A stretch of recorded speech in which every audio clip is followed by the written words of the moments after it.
Go to watchstadium.com and click where to watch. Stadium, welcome to the game.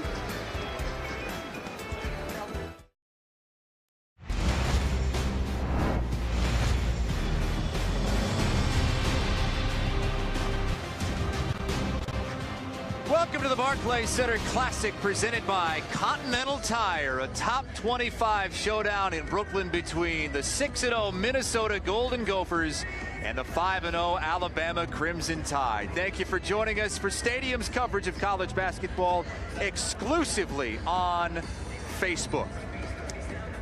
With former Northwestern great Tim Doyle, I'm Chris Hassel. Kristen Balboni is here as well. I know it's November, right?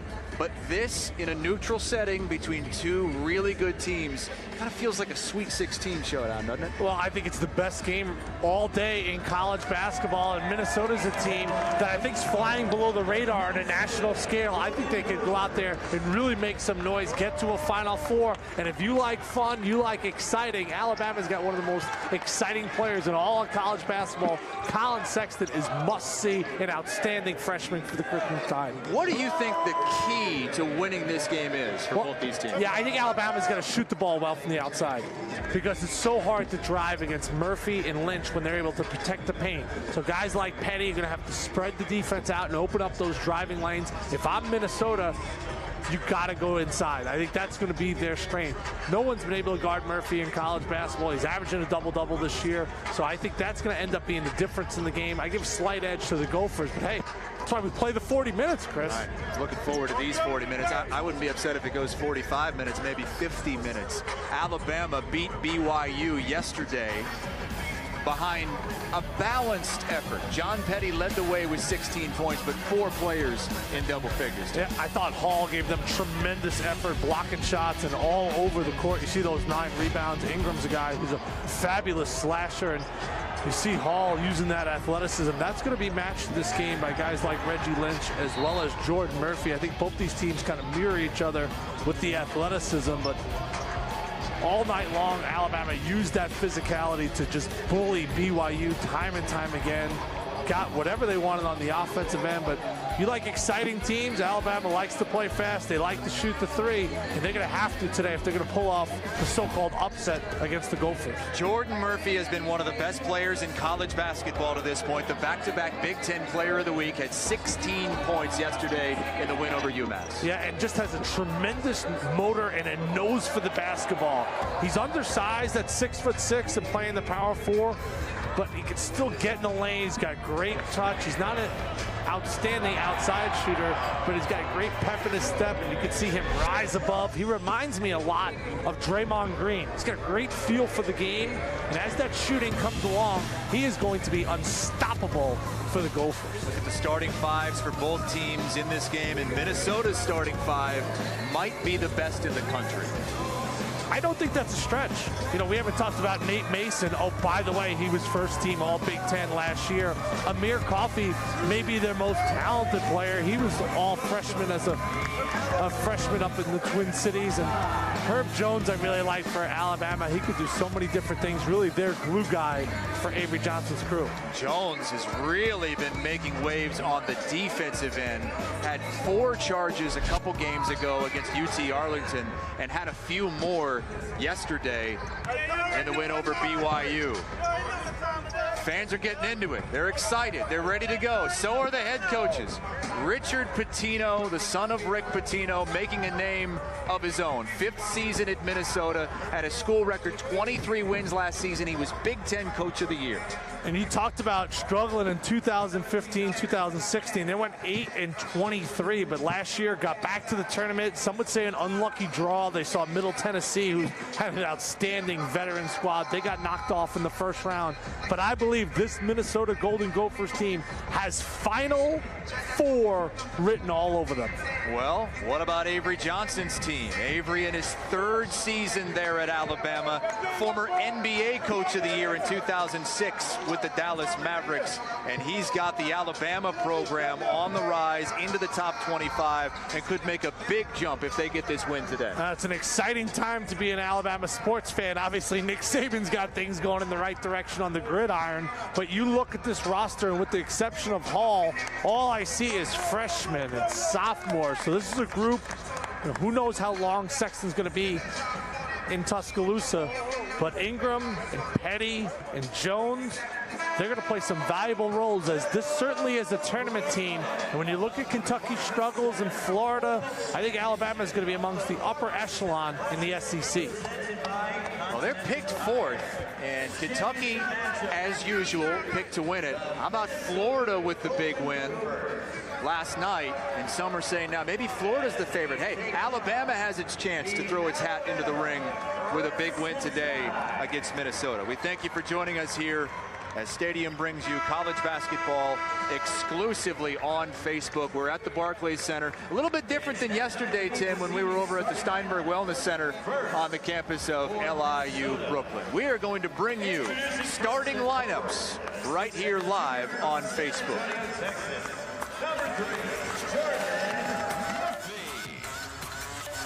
The center, 6'10" Richard Sr.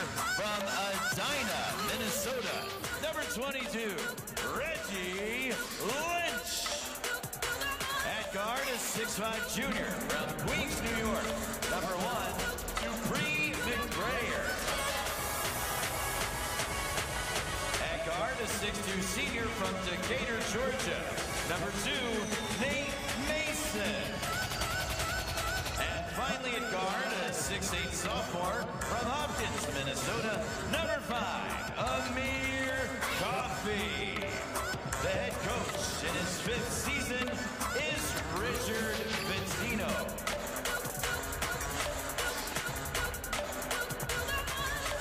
And now the starting lineup for the Alabama Crimson Tide. At forward, a 6'9" junior from Luverne, Alabama, 0, Dante Hall. At forward, a 6'11" sophomore from Mableton, Georgia, number 4, Daniel Giddens. At guard, a 6'7" freshman from Greensboro, Alabama, number 10, Herbert Jones. At guard, a 6'5" freshman from Huntsville, Alabama, number 23, John Petty. And finally, at guard, a 6'3" freshman from Mableton, Georgia, number 2, Colin Sexton. The head coach in his 3rd season is Avery Johnson.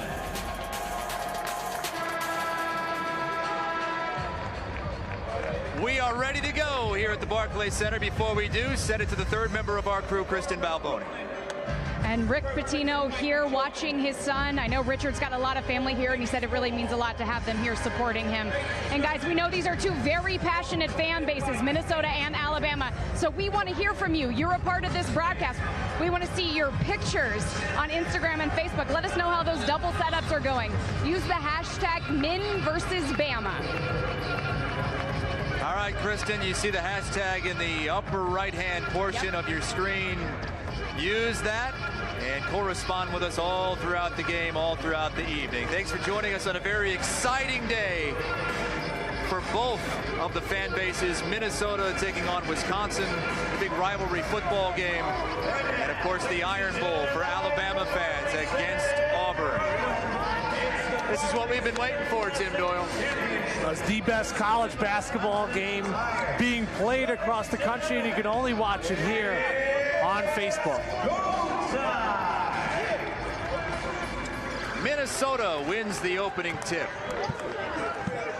Nate Mason, one of the best point guards in the country, leading the way for the Golden Gophers. Inside of Reggie Lynch, the bounce. Murphy draws the foul. Jordan Murphy to the line, where he's 70% on the season. Alabama foul called against number 4. He just has such a tremendous feel for the game, and good catch in traffic, and he's able to get Giddens in the air and get to the free throw line. He's kind of a throwback player where he does a little bit of everything. Excellent rebounder. He's unselfish. And that's a quick hook early for Avery Johnson. Herb Jones subs out of the game. Just talking about how great Jones has been on the defensive end. He'll bring in Dazon Ingram to replace Herb Jones. 2-0 Minnesota after the free throws. Let's check out this awesome collection of Alabama freshmen. I don't think I've ever seen that before.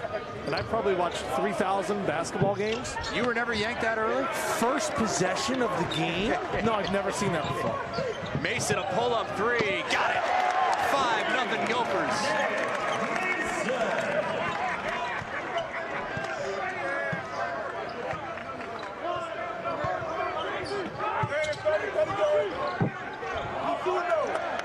Minnesota running and gunning again. Jordan Murphy.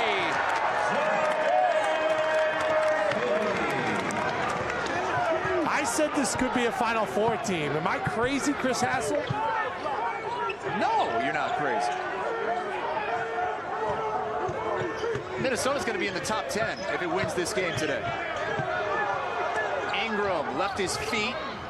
Oh, all got blocked by the backboard, and here come the Gophers again. Amir Coffey, the Euro step, and it'll stay with Minnesota. Yeah, he might have stepped to Croatia there, but out in transition, Murphy, watch your head. I'd call that the Euro-Asia step from Amir Coffey. Not called. We're in an NBA arena. Dupree McBrayer, too strong. Ingram taking it inside, right at Lynch. Can't get the roll. Tipped out of bounds by Mason, and Alabama gets it. I got a chance to talk to Richard Pitino before the game. Their #1 concern, obviously short turnaround, getting back on defense. They must make Alabama a half-court team. That's when the Crimson Tide are at their best, with their push and pace. Ingram stumbles. Gets it out to Colin Sexton. Came into this tournament leading the SEC in scoring. There's the Ohio State transfer, Giddens, who walks.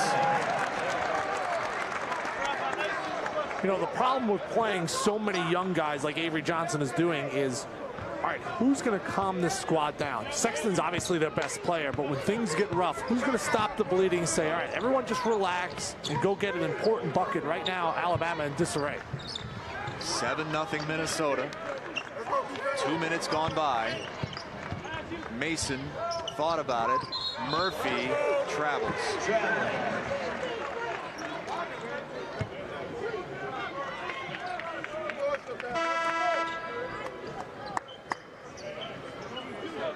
Checking in for Alabama, number 3, Alex Reese. I saw Richard Pitino before the game. He had just the golf shirt on. Made the adjustment to the pullover. Yeah, he pulled it over top the golf shirt. He was cold. A little cash. Flat out told me he was cold. Avery Johnson going with the short sleeves.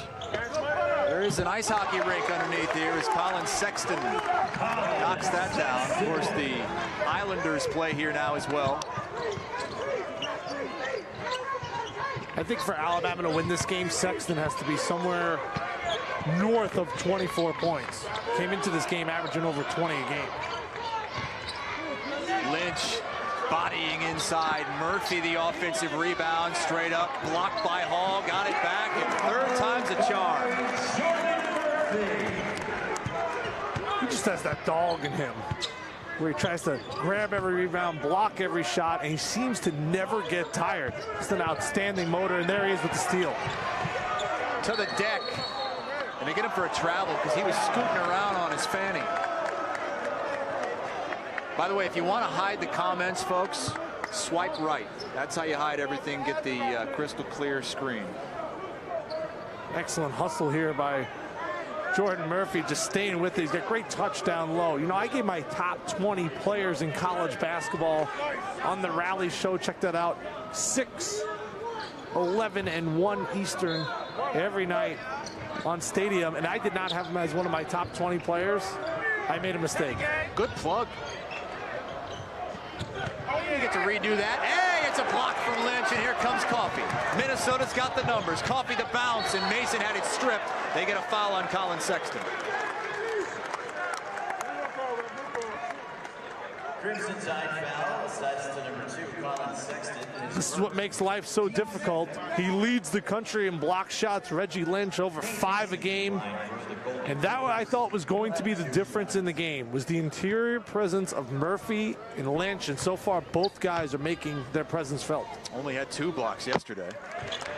Mason knocks down the first.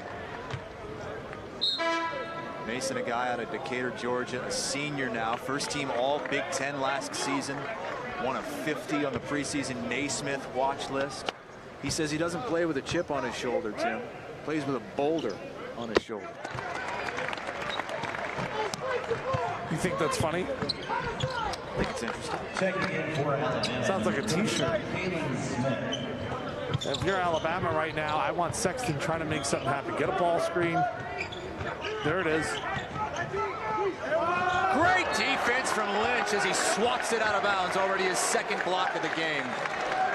You're right, Tim. These big men inside wreaking havoc early for the Gophers. What makes it so difficult to play against is you can't simulate that in practice.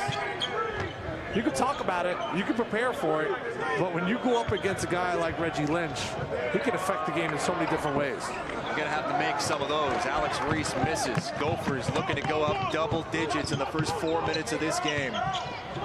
Coffey splitting inside the dish and dunk from Jordan Murphy. But they wave it off. It's a charge. What do you think of the call? Got to see the replay. Obviously the hardest call in all of basketball. The arc there has made it easier for officials. And I think that's a good call. It looked like Smith was outside the arc. You leave your feet like Coffey does, you put yourself in a bad situation. And maybe that's what jumpstarts Alabama here, because it's been all Golden Gophers at the start. 11-2.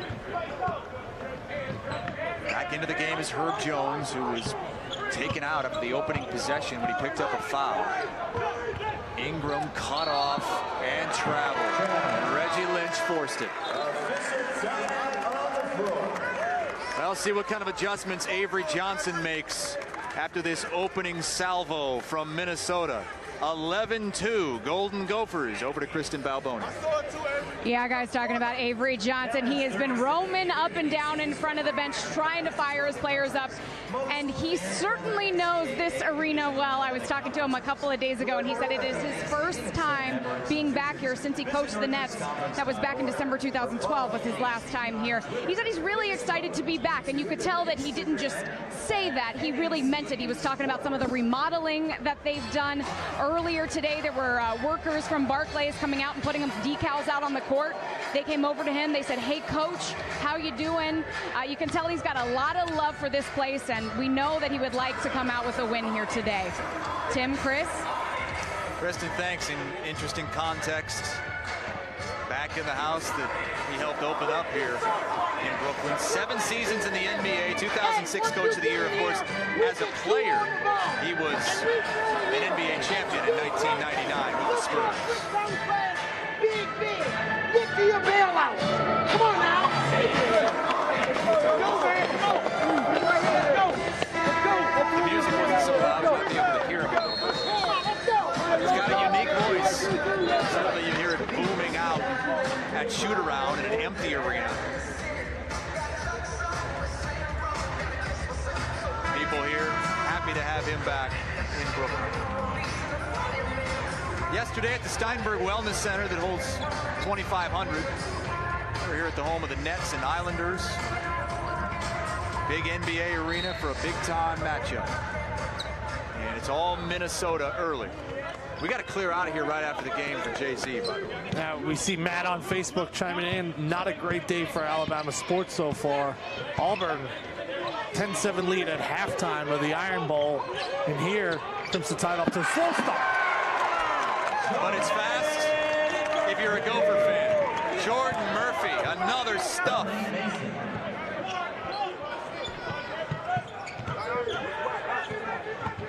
Sexton trying to create something.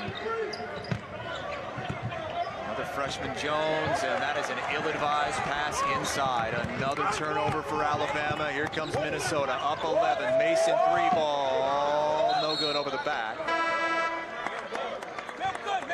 Take another look at that alley-oop. Yeah, out of a timeout, this is a set play. You see Murphy there. He's able to get to the corner. Great execution against the zone. Avery Johnson's trying a few different looks right over the top, and guess who? He's already been named Big Ten Player of the Week, not once, but twice, and the Gophers are off to a 13-2 start. First player in Gopher history to do that. At 3 off the mark. Ping-ponged around, and that'll count, plus the foul. Galen Smith, another freshman from Clinton, Mississippi.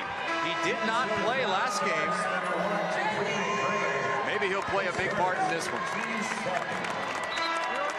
A great energy there from the freshman, and Lynch was out on the perimeter challenging the shot, and the 6'9" freshman from Mississippi, the second-rated player in the state of Mississippi last year in high school, trying to give a little bit of a spark to this Crimson Tide team.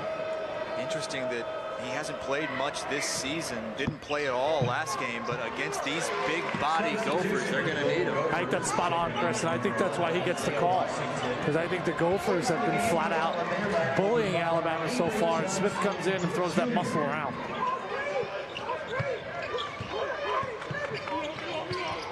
13-5, Coffee the bounce inside to Murphy, and Murphy's fouled.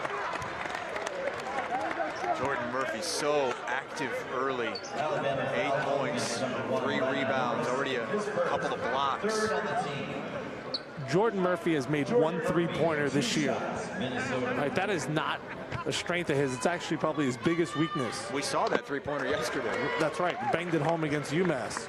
If he learns how to shoot the 3, he will make hundreds of millions of dollars in the NBA, because he has such a wonderful feel for the game. But if you can't shoot and be a reliable shooter, it's hard for you to play. At the college level, he's exceptional because he's such a great athlete. But I think he could be a very unique talent at the next level. And he reminds me so much of Draymond Green. Now, he's a junior. You worried that he might not be coming back for his senior season? That's a great question, because I think NBA scouts are drooling over the potential that he has. Oh, another block from Lynch. Coffee lost the handle a bit, may have carried it, but they don't call it. Washington out of Harlem, and the freshman scores at home, and he's got a big contingent right behind us.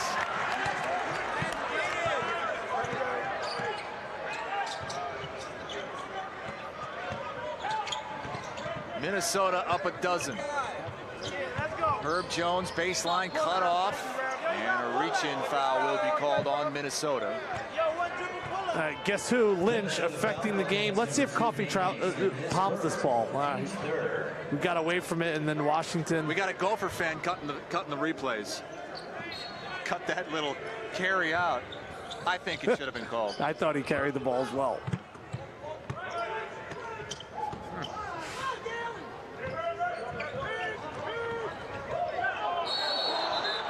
Murphy ties him up, but before that, it's a travel. Yeah, guess who was in the right place at the right time? You know, and you see Draymond Green, he kind of fulfills that role for, in my eyes, the best team in the NBA, the Golden State Warriors. I love this Minnesota squad because they're not predictable. Lynch can affect the game in so many different ways. Murphy, Coffee, Mason. Prayer's a guy who can go out there and get buckets, and then you bring Washington in as that spark plug off the bench. 5 turnovers in the first 4.5 minutes for Alabama. Again, the friendly hometown bounce for the freshman Isaiah Washington. Mr. Basketball in New York last year out of Harlem. Was that a jelly? Avery Johnson Jr. The slick little finger roll.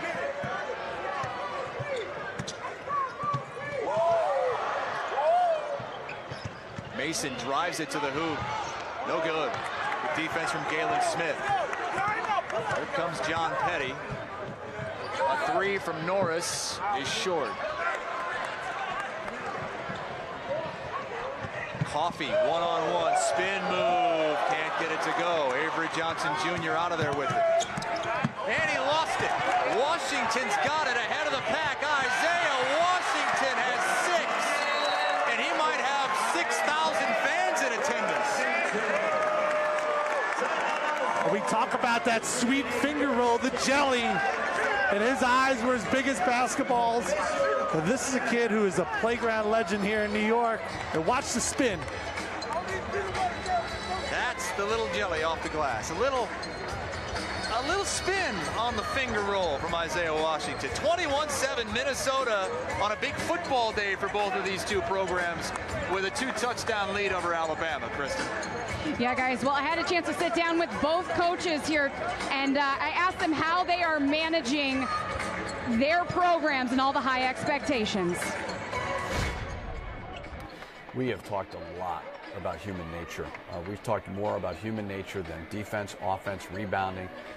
We are constantly talking about the elements that you deal with. You know, as you get older, you realize, like, you know, you're tired one day, you got to motivate yourself to get up. That's normal. It's human nature. Young people don't want to do that. So we've talked about everything that goes with expectations. They want to be ranked. They want to be talked about. They want Instagram, Twitter. They want all those things. You can't fight that part of it.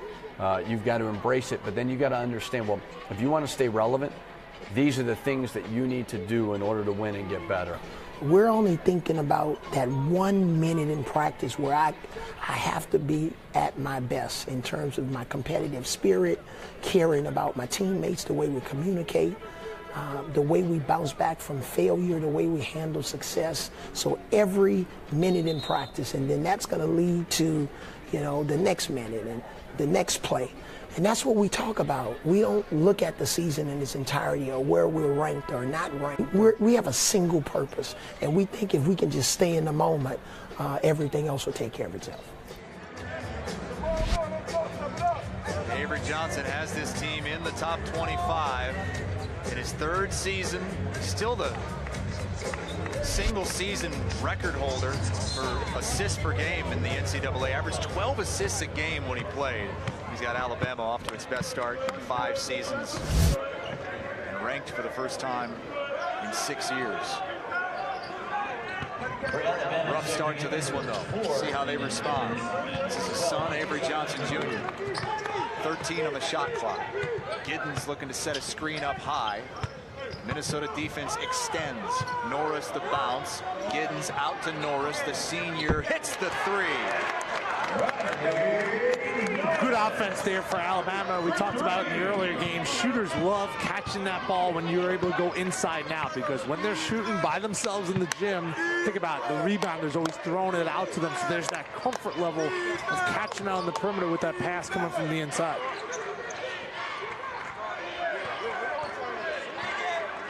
Eight on the shot clock. Nate Mason calling out a play. Has Washington at the buzzer. No good.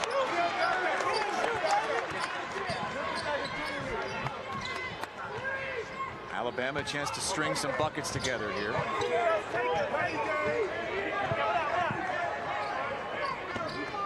Ingram going right on Washington. Gets it swatted by Murphy. Murphy finds his point guard, Mason. Mason to the hoop. No. Murphy, offensive rebound. Got it. If loving Jordan Murphy is wrong, I don't want to be right. Dozen points already. Petty gets fouled on the floor. He is just everywhere. On every play, defensively in the right spot. Gets the steal, gives it up to his point guard, runs the floor. Might have been a foul there. Still wins a 50-50 battle, and then he has such great soft touch around the rim. And this guy is tremendous. 21 on the shot clock for Alabama. Here's Colin Sexton. Boy, he ran into a brick wall, but he's going to get to the free throw line. They get the foul on Bakari Kanate. Bakari saying, look, I'm straight up. He just ran right into me. Bakari Kanate, his first, team's 5th. So free throws coming for Sexton, averaging 22 points a game, 64% from the free throw line. Just 18 years old. Consensus top 10 player nationally. We send it over to Kristen. Yeah, guys, we want to see those double setups. We got 2 good football games for both of these programs going on right now. Hashtag Min versus Bama. Send us pictures on your Facebook or on your Instagram of how you're watching this game. We're going to show them in the broadcast. It's been all Wisconsin in the game of the Twin Cities, 17-0 Wisconsin. Alabama now has a lead on Auburn, 14-10 in the third. Down by 12. Michael Hurt in the game for Minnesota. Washington tries to split the double team and turns it over. Here comes Sexton. Gets around Kanade. Sexton all the way. The finger roll. He has such a tremendous gear when he's out in the open floor. And almost Russell Westbrook-like the way he attacks the rim. Last couple of possessions for Alabama have been very good defensively, and now the turnover for the Gophers. Momentum starting to shift a little bit to Avery Johnson's crew. Offensive foul. And they get Devontae Fitzgerald, a redshirt senior from Atlanta, who was at Texas A&M, transferred over. 10-point game. Minnesota's led by as many as 14. Sexton, a stutter step out to Norris. Wow.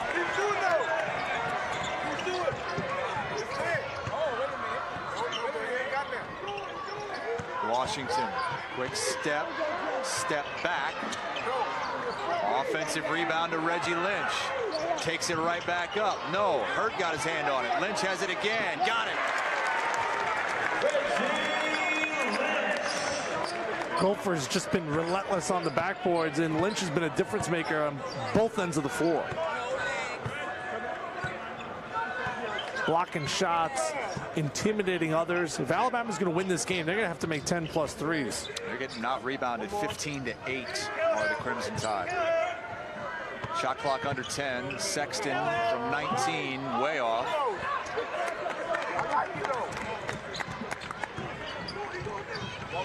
Mason out to Fitzgerald. He'll take that. And Giddens lets it go out of bounds to Alabama. Get into it, Petty. Get into it, Petty. Checking in from Minnesota, number 123, McBrayer. Herb Jones is in. Giddens, Norris take a seat. Avery Johnson is back out on the floor as well, replacing John Petty, who hasn't done much of anything in this game. Petty, the reigning freshman of the week in the SEC. The Minnesota coaching staff told me that they want to force Colin Sexton left. They want to get him away from his strong hand, his dominant hand.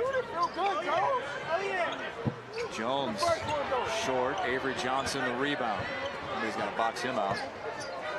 One of the smallest guys on the court. Getting a second opportunity for the Crimson Tide. He takes it in and gets it blocked, but a foul before the block. What's going on? Fitzgerald picks up number 2. Alabama's had some success dribble penetrating. Problem is, Reggie Lynch is waiting there for you. So you're able to get in the lane. Now you got to find the shooter here. Now, fortunate enough, you're able to get to the free throw line. But for Alabama to win this game, they're going to have to go out there and bury some perimeter jump shots. Free throw no good. Alabama struggled from the line so far this season, 57%. As Jordan Murphy comes back in. What are they shooting from the field as a team? 54%. Almost as good from the field as the free throw line. Checking in for the Golden Gophers, number 3, Jordan. I knew that. I was just testing you, Chris. Not shooting it that well from the field in this game, though. 25%. It was 5 of 20 to start this game.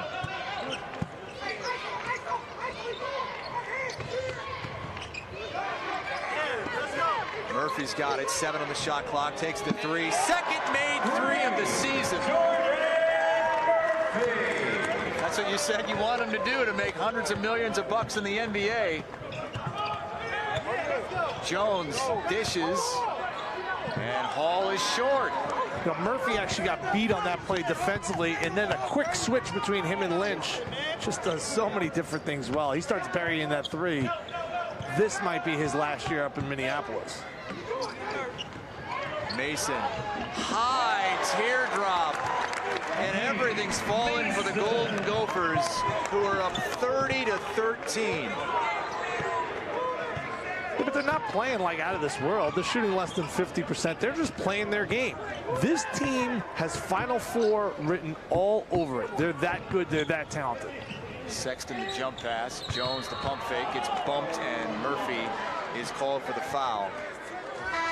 Just the first on Murphy, but Alabama will be shooting 1-1 when play resumes. 30-13, Minnesota all over the Crimson Tide on a big day for the basketball and the football programs. Kristen? Yeah, well, ask and you shall receive. That's the beauty of being broadcast on Facebook and having Instagram. We asked for you to send us your pictures of the double setup using the hashtag Min versus Bama, and this is what we got. First from a Bama fan. I like that setup. That's nice. Then we've got a Minnesota fan. Here we go. Very nice. Again, hashtag Min versus Bama, and another Minnesota fan here. Tim, Chris, I like these setups. I think these people are doing it right. I do too, and I think I've noticed a lot of them are laptops, and I've experimented with the phone, with the tablet, with the laptop. I actually like watching these games on Facebook more on the laptop because you get a big TV screen, right, for the stream, and then you get a little column for the comments as well. When I'm watching on a phone, if I really want to watch the game, I'm swiping right? I'm getting those comments out of there on a small screen. But on a laptop, you can have the whole shebang. Well, erase James's comment right there. He said these announcers are the worst. We appreciate you chiming in. Use that hashtag Min versus Bama. I like that one too. Of course, you don't have to know that much to know how to get the stream onto your big screen TV as well. So if you have the TVs, certainly just feed that puppy right into your TV and get this up on the big screen, beautiful HD.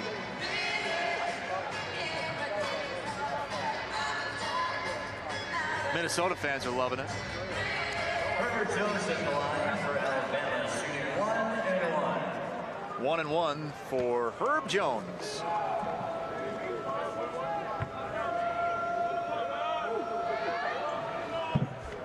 Rattles that home. Alabama 5 of 21 from the floor, 1 of 6 shooting threes. They're being out-rebounded 18-10. Not at all surprising, Tim, I know to you, because you basically called this. I'd be a little bit embarrassed if I'm our statistician, Mark, called an Alabama blowout in this game. We all have our strengths, Mark.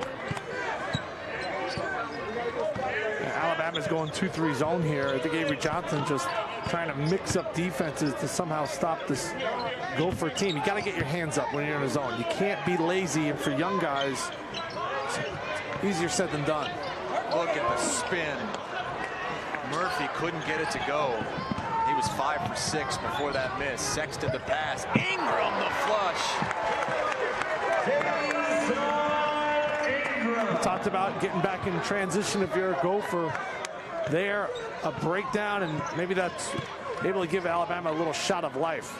They're going to stick in this 2-3 zone. Got to have active hands. Lynch fouled before that one was rejected. Question is, if it was a shooting foul, then you have to start thinking, is that goaltending?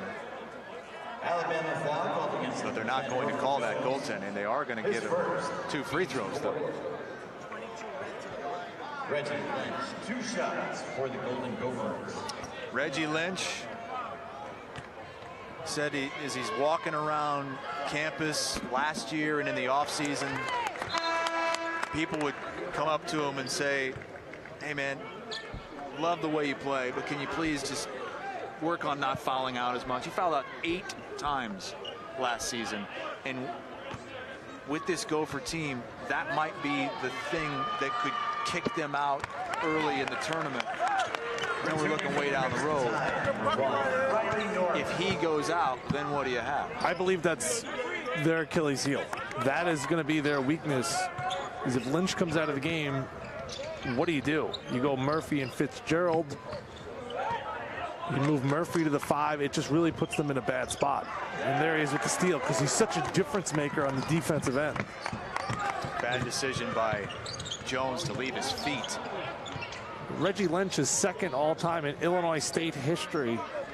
The college, that is, in blocks. He's a transfer. That's amazing. Spent 2 years playing for the Redbirds. 5 on the shot clock. Washington one-on-one with Sexton, the step back. Oh, they called him for the travel there. He doesn't like the call. I'm a bit surprised they called it. Yeah, I mean, I remember Skip to my Lou, Rafer Alston, and he always had these creative moves. Watch his footwork. Look, it is a travel in college. That's not a travel. It's a travel in college. It's not a travel in the NBA. I remember them. They used to call that on. I call him Skip, Rafer Alston, all the time. He was so creative with the basketball. I think sometimes he would fool the referees.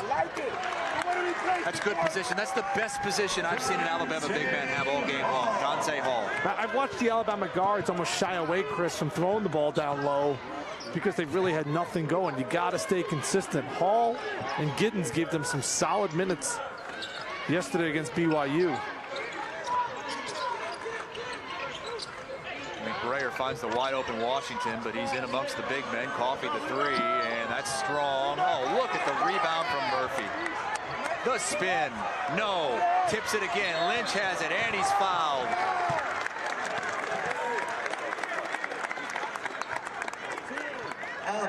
Now, the biggest concern coming into this game was Colin Sexton. You see them forcing him left once again, the double team a little late.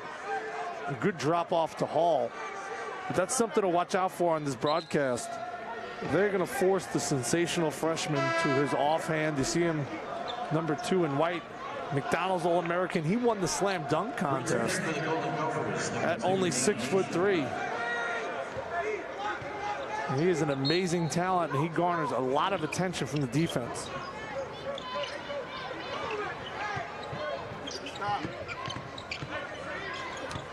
Dupree McBrayer.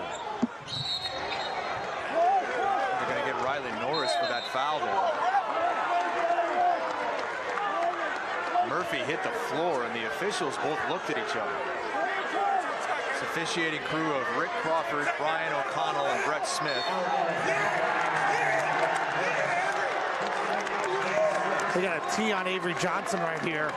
He's not happy with the call. He better watch himself, because the official originally signaled going the other way, like Alabama ball. He made a mistake. Got corrected. Gave Minnesota the ball, and Avery Johnson just went irate on the sidelines. Things have not gone according to plan for Avery Johnson so far in this game. Minnesota has been the better team. Minnesota's led by double digits most of this game. That was tough. Watch the bottom of your screen. It's Murphy. Norris did have Norris. the arm wrapped around Murphy's shoulder, and Murphy was the one that hit the floor. And this is where they teed him up. You see Brian McConnell there trying to settle down Avery Johnson, but he's hot right now. His team is struggling. Clearly that wasn't where they teed him up, because he was just saying, okay, okay. Yeah, it was originally pointed Alabama basketball. It was a mistake by the officials. They're taking a look at it right now. It's your bottom official, lower left.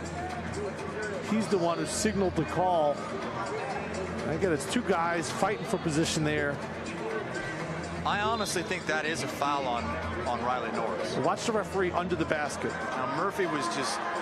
He signals and watch his hand. See, right. He's pointing towards Alabama.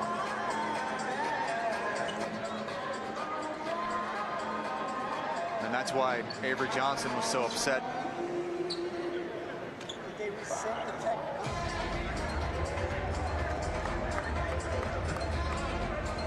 Officials looking to sort this thing out, because there's, I mean, it's a loose ball foul and everything else. Nate Mason is going to attempt the technical free throws. He'll get 2. 14 of 17 on the season.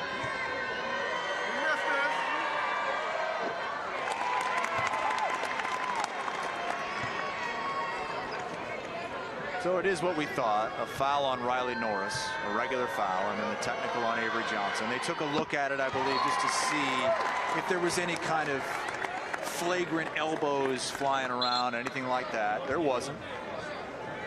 I think in the end, on the foul, the officials got that as right as they could. I don't know if what Avery Johnson did warranted a technical. That'll count.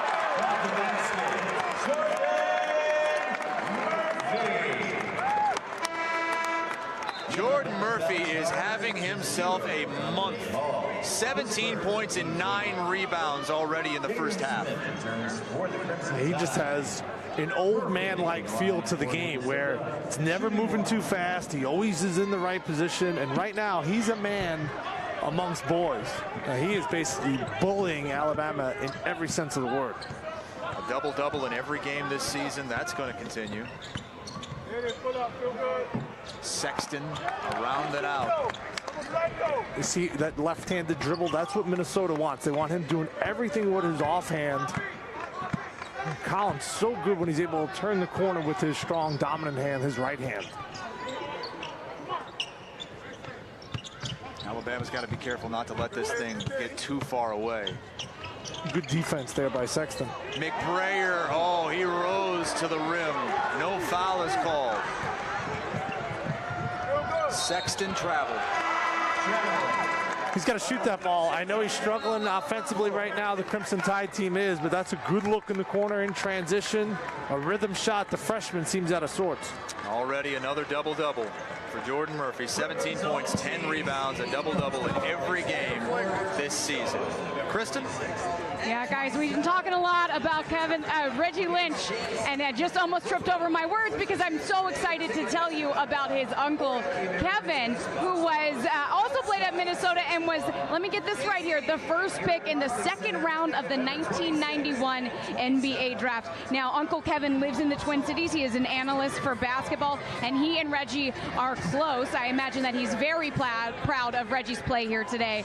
And guys, look at some of these old basketball cards. I got to say, that is a great hairstyle from Uncle Kev right there. I think the jersey's better than the hairstyle. Love those old Charlotte Very Hornets 90s. uniforms. Very 90s. Great hair in that family, I would say. Business in the front. Yeah. Business in the front, party in the back. In the back. Tim, you got an explanation from one of the officials? Yeah, they were looking to see if that was a flagrant between Norris and Murphy. He got the call right. I asked the official straight up. I said, why do you think you teed him up? Because I get Avery Johnson's frustration in that call. And he said he came on the court, crossed the line. You know, it's a difficult call, but I think the official let him say his piece for a little bit, and then Avery kind of said the magic word. And there's a few magic words you can't say to officials. I think he's frustrated. Alabama's frustrated. But still, not out of the woods yet. Down 17, and when you're shooting only 29% from the field, 7 of 24, against a team that's going to be in the top 10 if they win this game. You got to see if you can close this gap somehow, some way. If you can get this to 10 at halftime, give yourself a chance. Alabama averaging 84 points a game this season. Here comes Sexton. The freshman lays it in. Sexton.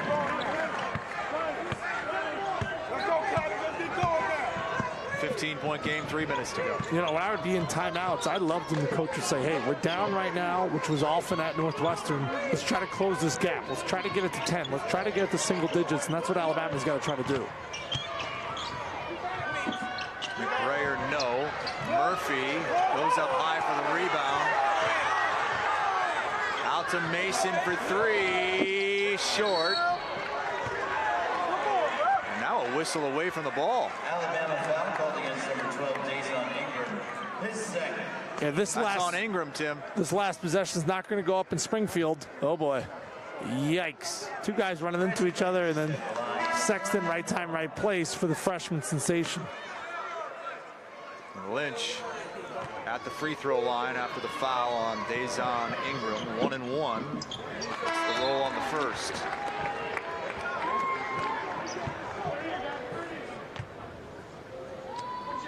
McBrayer has a bloody lip after that collision. He's a hometown kid as well from Queens. Returning for the Golden Gophers, number 11. Minnesota 12 of 13 from the free throw line.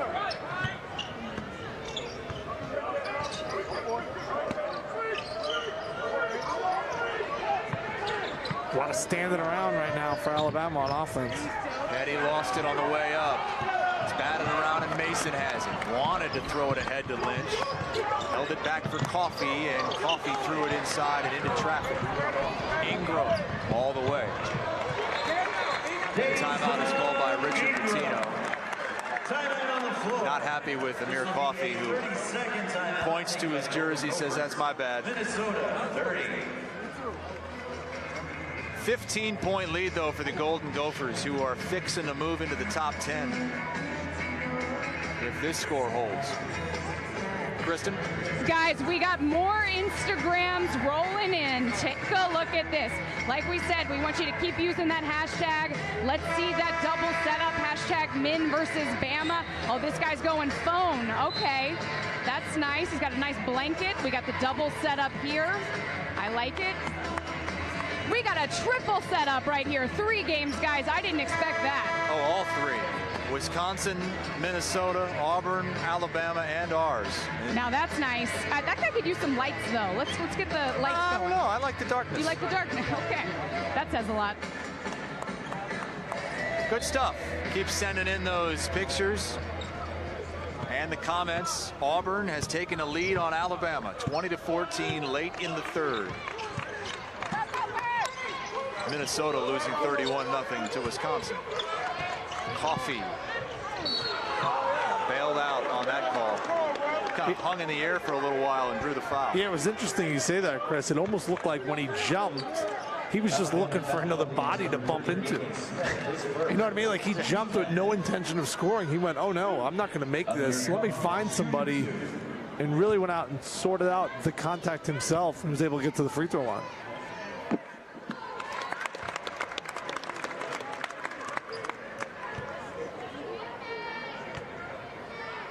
Coffey under 60% at the line. Watch Sexton. See, everything's going left. That's the only success he's had, is go left and look for Dante Hall. That's the 2nd time we've seen that inside. Well, I think that's going to be the recipe for Avery Johnson. Keep getting him in that pick and roll situation. Let him go out there and make a play. So talented, Sexton. Great pass there. Mason, the dish, Murphy bodies in, gets it blocked from behind, but he just keeps coming. Misses one, no problem. I'll get it back and I'll score it the 2nd time. He has 19 points and 11 rebounds.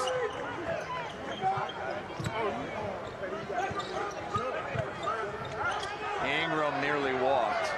This is not a video game, folks. This is real life. This is college basketball. It's 2 top 25 teams, and Jordan Murphy's just dominating. Sexton able to get to that strong hand. It's so good going to his right. Not having a bad game. He's got 9 points, 3 assists. So Sexton really playing pretty well. They just can't seem to stop Minnesota inside. They do here. Galen Smith, the block, the lob for Hall, and he's going to the free throw line. That's on Murphy. Foul number 2 on Jordan Murphy. And 2 shots coming for Dante Hall. Galen Smith has come in and really given Alabama some solid minutes. Weak side there at the block shot. He's given them some toughness. That's something they've been missing in the first half.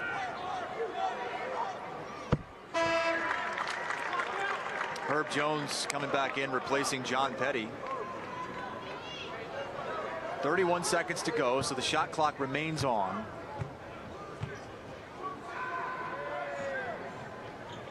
Alabama down 12. If they get a stop here, can't be feeling too bad. Returning for Alabama, number 1, Riley Norris, and number 10, Herbert Jones. Kenny Jam chimes in. He goes, Murphy, can I be your agent? Kenny, I'll tell you this right now. I want to be a part of that group too. Jordan Murphy has just been an absolute beast. Just give me 1% of everything coming his way. He just want the Minnesota taking it all down. Again, just a 1.5 second difference. Shot clock to game clock. Shot clock to 5. Mason with 3 on the shot clock. With 2, Mason the bounce, and it's a shot clock violation.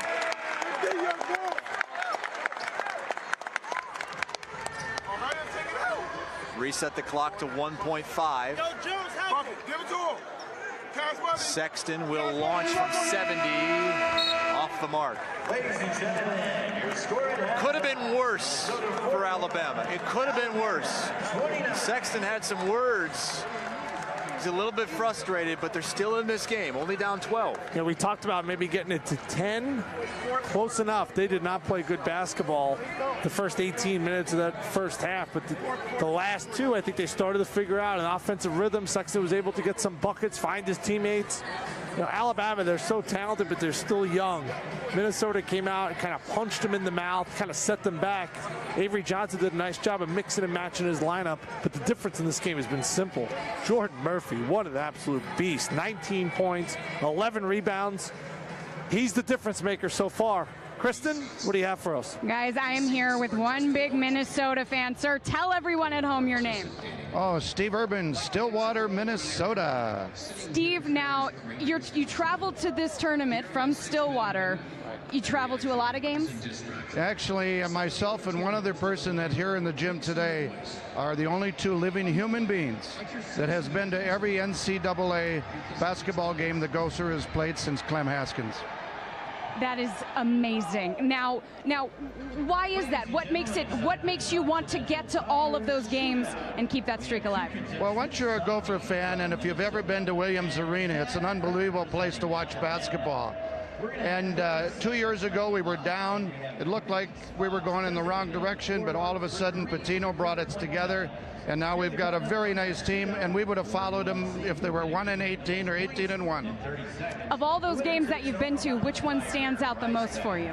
Well, I'll tell you what, one of the games that I think was most interesting, well, actually it's 2, but one was playing Middle Tennessee State in the NIT in Middle Tennessee State's home court, and everything was blue except for a few gold.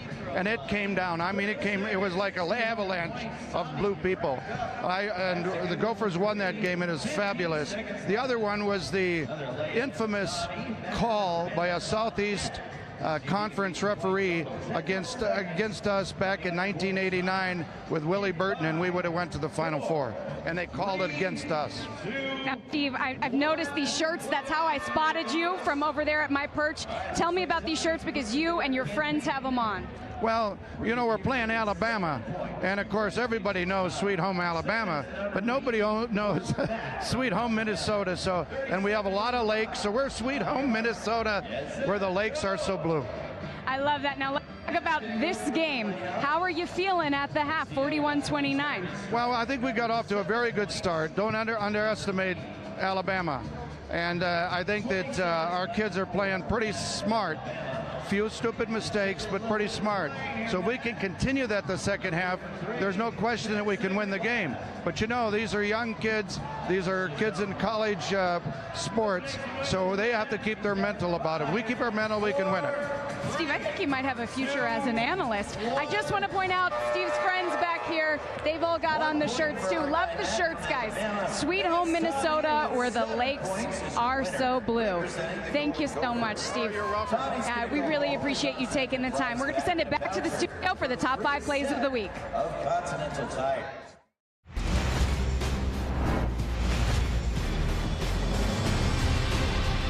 I'm Tyler Jacobs here in the Stadium Studios. We'll get you back out for the second half of your game in just a moment. There were some great plays in college basketball this week. Here's a look at the top 5. Yeah, that was a big play win. Assist deflection on the floor. Giddy Potts back in. Giddy Potts would be the one getting it done. We talked about staying away from deflections. That 1-3-1, they got the tip, and Potts with a big finish. Giddy off the bench, bagging the bucket. ISO for Carter here. Bagley, the two-handed finish. And a spin move and the dunk. You don't see a lot of ISO plays in college. Pass back from McLean. Tate stole it. Layup blocked. Going back to the rim was Khalif Tate, and Unique McLean just denied him and blocked the ball out of bounds. It'll stay with Niagara when we come back. They're trying to get it inside to him, aren't they?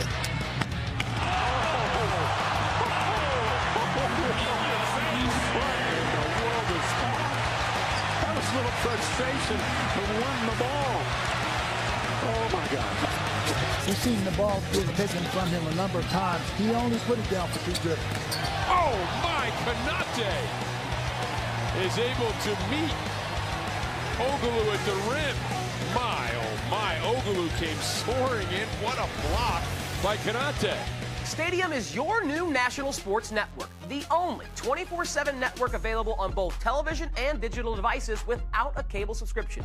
Check your local television listings or go to watchstadium.com and click where to watch. Stadium, welcome to the game. Now, as we said on Facebook, we don't have commercials even at halftime. Instead, we're bringing you things you want to hear about, and Gophers fans are going to like this one. The new facilities for Minnesota, they've spent about $166 million. They're moving over there in January. Take a look.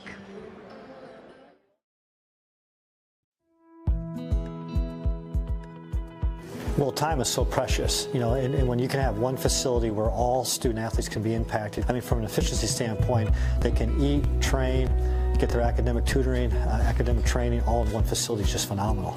So let's talk a little bit about the academic center. What is this space going to do for the academic resources that our student athletes have available to them? You know, well, first off, you know, as you know, we're the highest rated school in the country, public school in the country with respect to student athlete academic success. And when you can go from 8 tutor rooms to more than 30 tutor rooms, it's going to have an impact, you know, just from a spacing standpoint. And now you can come into this new facility where we can all be together in one location. There's no doubt it's going to have a huge impact. As we're walking through the nutrition center, tell me a little bit about how this is going to change the daily lives of student athletes. The cool thing for me is obviously you have a new state-of-the-art facility. A lot of times our teams don't have a chance to hang out with each other, and now we'll have a place where, you know, it can hold up to 325 student athletes, and we'll be able to have different interaction between different teams, which we think will be really special and really neat for our students. You know, we have this great urban campus. You can look out the window here and you can kind of see your future is right across the river there, just a couple of miles away. Without a doubt, this is my favorite part of the tour. You know, I've had a chance to walk through here many times, and when you walk through here with recruits and you can actually see the downtown community, you know, in my mind, there's no doubt we're the most aggressive school in the country with respect to what we're doing from a leadership standpoint in our Leadership Excellence Center. You know, with the 18 Fortune 500 companies right here in the metro area, we're not a typical college town. We want to make sure that our student athletes, that again, we prepare them outside the classroom, outside the playing fields. We have a degree of care for every individual. You know, you talk about the 80 different majors out of our 750 student athletes. We have student athletes studying a myriad of different opportunities. And when you're at a world-class institution like the University of Minnesota, and we can provide individualized special attention for each student athlete to make sure that we give them the tools necessary to make sure he or she, when they leave this institution, are prepared for the next step. Looking back at this space here, Mark, talk about the progress and how quickly this thing is coming. This is the ultimate team effort. You know, whether it be our staff, Mortensen, the subcontractors who are working on this facility. You know, I was here 2 weeks ago and none of this equipment was here.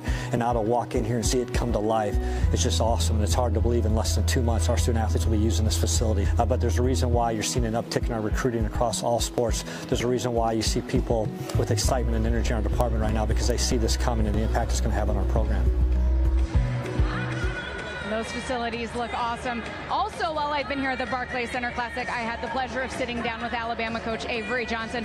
We talked about a lot of different things, including the draft and one and dones. Take a look. Well, I was excited about it because I think the dialogue between the NBA, the Players Association, the NCAA, that positive dialogue about what we need to do about the one and done rule, I think is a step in the right direction. I'm all for, you know, kids either coming straight out of high school if they're good enough, or staying at least 2 years in college. I think the NBA is going to have a better product for those kids that are ready.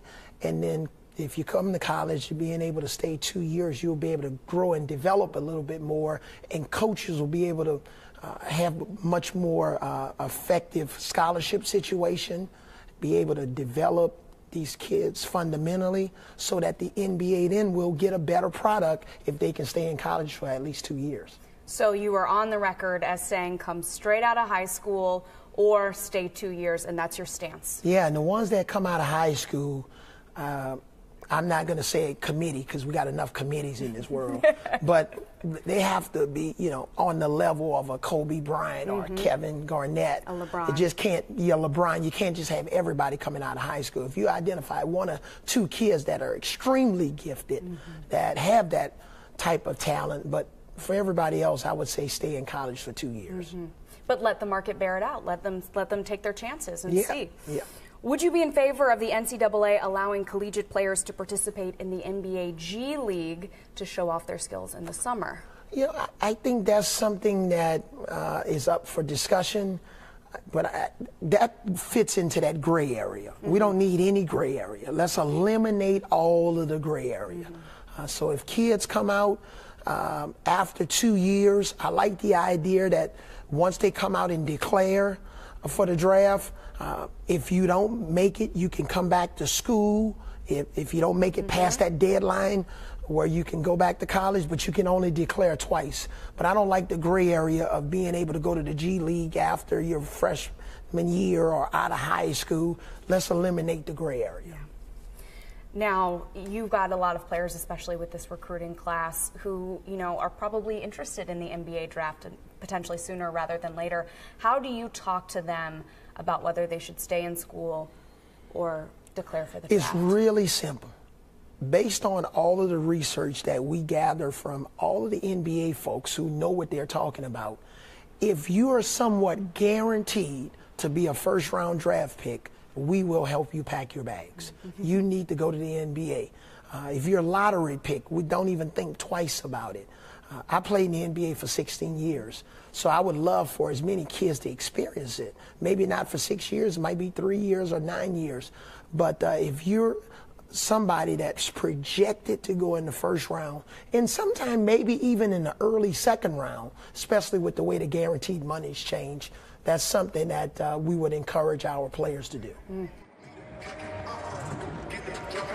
Well, I really enjoyed having the chance to sit down with him, and I found a lot of the things he said really interesting, and I would love to hear what both of you think. What about one and done, Tim? Do you like what he said? He said either go right out of high school or stay 2 years. Yeah, I think that's spot on because the NCAA wants to say that these guys are student athletes.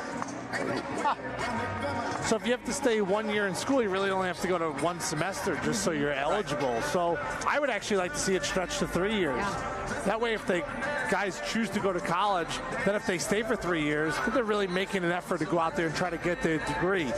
Like, for example, Michael Porter Jr. hurt his back from Missouri. Do you think now he's going to focus in on his studies? No, I don't think so. No, he's not. He's going to get ready for the draft. So it's broken right now, and I think that's why the FBI is looking into it, right? Because it's not the middle of the road, the top 100 guys that maybe are getting extra benefits. It's the top guys. And now that it's starting to get really dirty in college basketball, you can see Adam Silver trying to adjust the rule. Something I believe is going to happen this offseason in college basketball. I would agree. I think that it needs to be more than 1 year in college. It shouldn't be a one and done. If you want to go to the NBA, I like what Avery Johnson said, and I know Richard Pitino, he said the exact same thing. He said the exact same plan. I think if you're good enough to be drafted, you can come straight out of high school to the NBA. But if not, you go to college, you got to be there at least 2 years. I'd love for it to be 3. I'll take 2.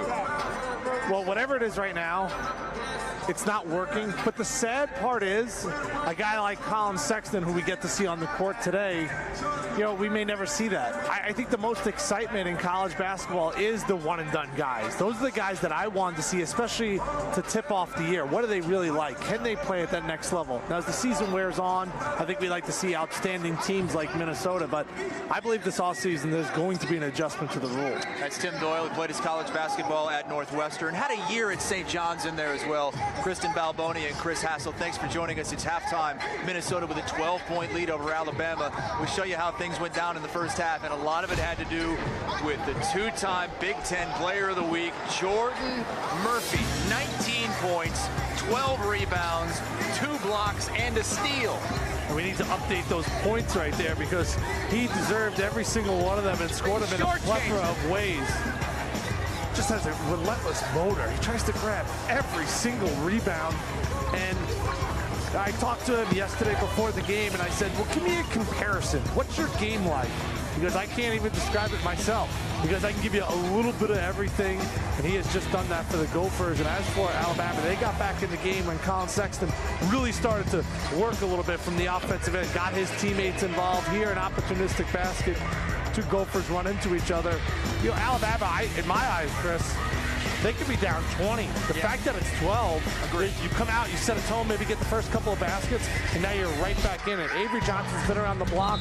They did not play their best basketball, and still within striking distance. And some people might see the field goal percentages and say, what? I mean, Alabama should be closer than 12. Listen, the rebounds have been a major story in this game. Minnesota out-rebounding Alabama 25-15. They have 12 offensive rebounds and outscoring Alabama 14-2 in second chance points, 14-3, beg your pardon, in second chance points. It really has been the difference in this game. And Alabama will have the ball to start the second half and have an opportunity to close it to 10 or maybe even single digits here at the Barclays Center Classic, presented by Continental Tire and Brooklyn Hoops.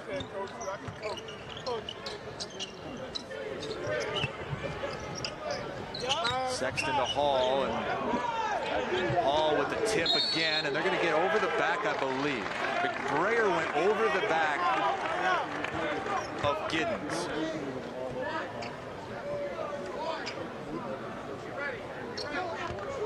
Giddens had a tough first half. No points, no shot attempts in 6 minutes. He only had one foul. First on the team in the second half. We have not called John Petty's name a lot.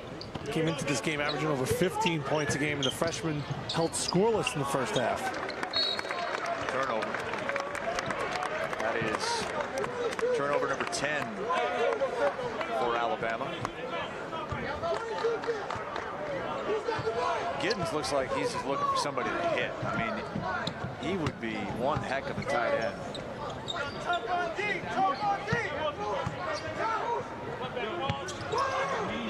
A little bit of a zone here from Alabama. Minnesota passing it quick. Murphy, another offensive rebound. Jordan Murphy's 8th offensive rebound of the game results in 3 more for Nate Mason.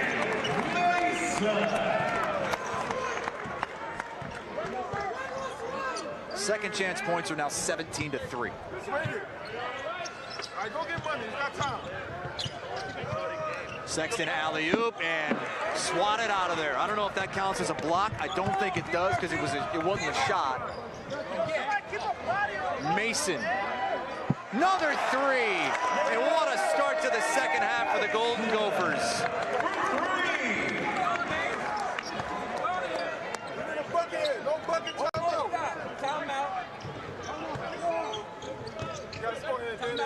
Ingram was a little off balance, but he was able to find Colin Sexton, who finds the range.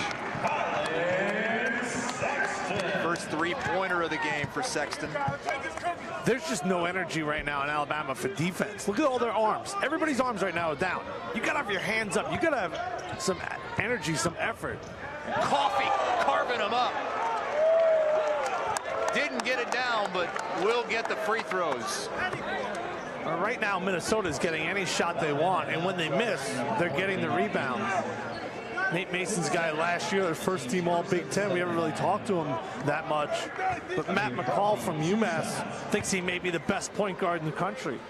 That's, I think, what makes this Minnesota team so good, is because they have a guy like that who might be the best point guard in the country.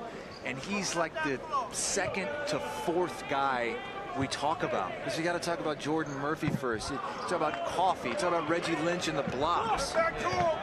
Coffee's defense has really been outstanding today against John Petty. And we talked about Petty not really being active. It's Coffee in his length. There it is, challenging a shot. I think they need more of that, don't you? Don't they just guys rising up, shooting the 3? I think that's the only way they win this game. Well, I just talked about his defense, and obviously Doesn't make me look too smart. He buries the shot there, but he got caught on a screen. Coffey's done a great job of really taking Petty out of this game in any sort of offensive rhythm. Maybe this gets the freshman going. A little close, tipped out of bounds, that denied the entry pass to Reggie Lynch. I thought Amir Coffey falls asleep. Here's just a little down screen, back screen, and it can't give him any room. John Petty made 10 threes in a game earlier this year against Alabama A&M. Got it in the foul. Mason with 8 points already in the second half. His second on the team. Mason at the line, 1 shot. You think that was a foul, partner? People behind us don't. I would say no, but I always err on the side of no. We appreciate Drew watching. He's watching this game in Egypt right now. Thanks, Drew. We appreciate you chiming in on Facebook. Use the hashtag Min versus Bama. Giddens.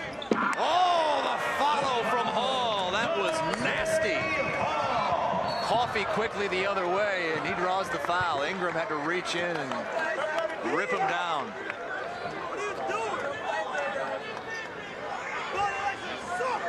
Dante Hall can really get up there. And great extension. We saw him just dominate BYU, blocking shots. His physicality, I thought, was the difference yesterday as Alabama took care of BYU. If you weren't with us earlier, a dramatic comeback for the Cougars in the first game of this afternoon slate. As they were down 9, my partner said the dagger. Down 10. You called a dagger in a game, and then the team lost. I said it might be the dagger. You said dagger, and then that team lost. Will you ever do that again? Nope.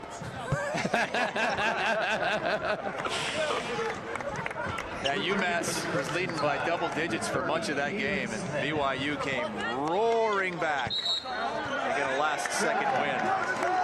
Alabama's down 14. They turn it over again.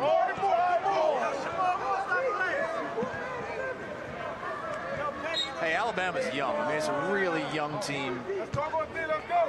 Minnesota has some young players, but for the most part, a lot more experience than Bama. Getting 2/3 of their scoring from freshmen are the Crimson Tide. Washington for 3. And a timeout. Avery Johnson. I thought that was number 11. It was number 1.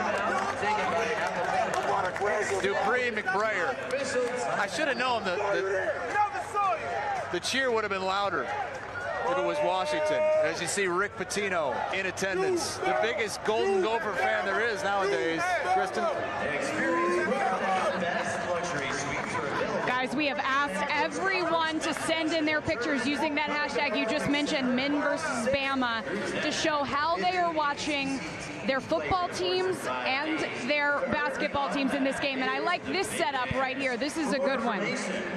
The trifecta, it says.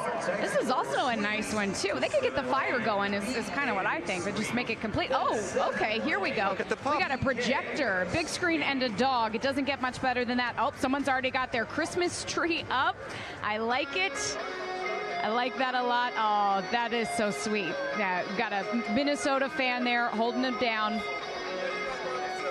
Oh, and that is nice right there. Cartoons.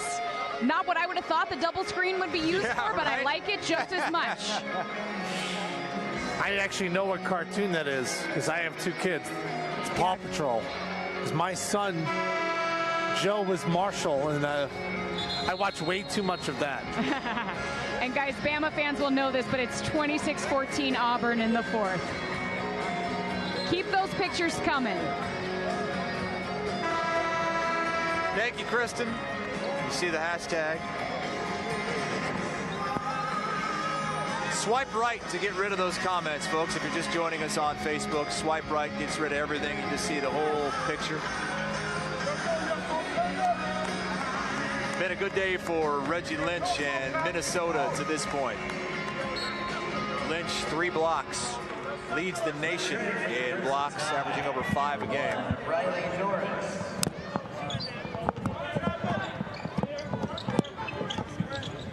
Geez, Tim, you okay?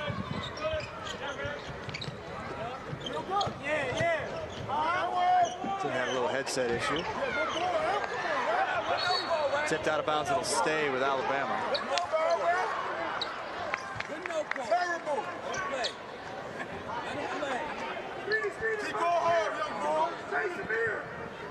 I think this crowd wants to see more of Isaiah Washington, but hard to get anybody else out of the game when Nate Mason's playing so well in the second half. Washington, a local New York City kid, had the crowd going crazy in the first half, up on their feet. Reggie Lynch called for that foul. Minnesota foul called against number 22, Reggie Lynch. His first. Just number 1 on Reggie Lynch. He's really done a great job working on not committing silly fouls to get him in foul trouble. That might be the key to having a chance against this Minnesota team. Get him in foul trouble. Make him go to the bench.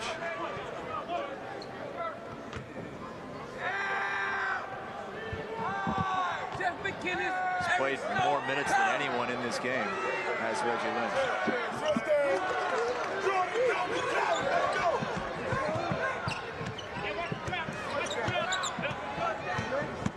15-point lead for Minnesota.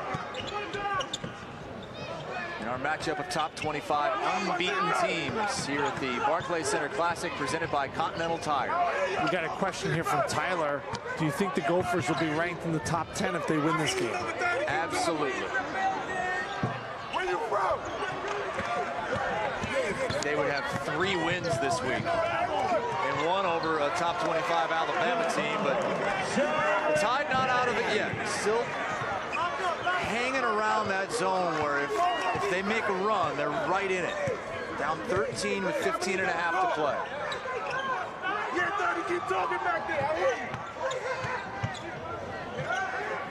Murphy off the dribble, the dish, got it poked away, and it's an offensive foul.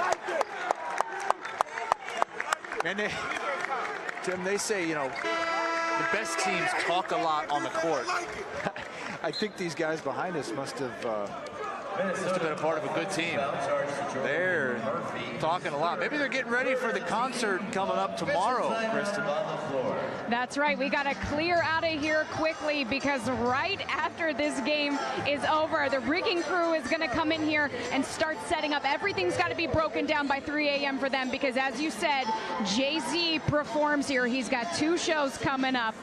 And guys, what Jay-Z wants, Jay-Z gets. So 3 a.m., this place is going to look completely different tomorrow. And Tim, Chris, I've heard they're a little short-staffed, so they were wondering if you two would maybe help out breaking down the court tonight. What do you say? If I can go to the concert, I would have to be in VIP because I'm a... Then you'll stay. I didn't hear anything about VIP. You just want me to be a normal civilian? No, I'm not going to break down the court then. You give me a VIP, I think about it. And I get to meet Jay-Z and Beyonce, then I'm in. Let's make this a little juicier. I still wouldn't do it. I'm wondering if I could just stay here somewhere unnoticed and stick around for the concert. What do you think? If someone gave me free tickets, I might think about going. Oh, here we go. That's why you're from Iowa, Chris, all right? I grew up in New York City, all right? Hard Knock Life, that was all I listened to for all years.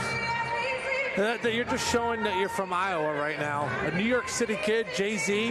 The thing about him is he retired, and that's the new thing now. You retire to unretire. Yeah, if you retire, aren't you just done rapping for good? I think it would be great for your career if you retire. Like after this game, just say retire. And you know what you could say? That's Hassel's dagger. And then unretire. Chris Hassel is back. Nobody retired more than Hulk Hogan. He's still wrestling. Checking in for the Golden Gophers, number 11. Alabama down 13 with the ball. Coming up on 15 minutes to play in this game. If Avery Johnson can coach his youngsters back into this game. Petty at 3, no good, but the tip in. They give that to Galen Smith.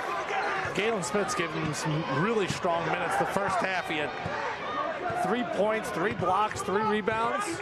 He's giving them some good strength on the inside. See the defensive intensity ratcheting up a little bit now. Mason for three after he shook a dude.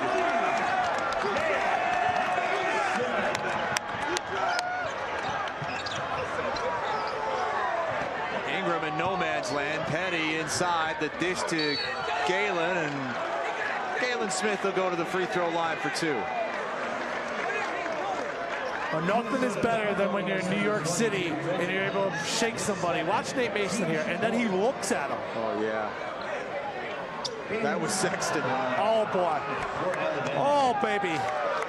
That's somewhere when you go up to Harlem, you go up to New York City, you get on the playgrounds here in Brooklyn, and you're able to shake somebody like that. That's the type of stuff people remember, and they want to go out there and see you play. Here, watch Sexton get tied up. He looks at him. That is filthy. And you know these players are aware of the crowd here witnessing this game. You can tell some of these folks sitting behind us love this style of basketball. This guy with the ball, the freshman from Harlem, is as exciting as it gets. Nate Mason says, hey, I could be exciting too. Oh, Mason is shimmying and shaking and everything in between, and a little bit too much of it. Watch Sexton, his feet get tied up right there, and then Mason, watch. Oh, we got a technical foul, I believe, a double technical going on Mason and Sexton. Uh-oh. A lot of talking, and Mason better be careful or else he's going to get another one. Richard Pitino wants a timeout. Mason is real juiced up by this crowd over here, and I believe as well someone just got tossed. And Nate Mason just got tossed here. And Richard Pitino's irate. Our referees are trying to get control of this game. Nate Mason started talking to the Alabama bench. And Richard Pitino's another one. This game is getting real interesting. Two technicals on Nate Mason, he's gone, and Richard Pitino picks up a technical foul of his own.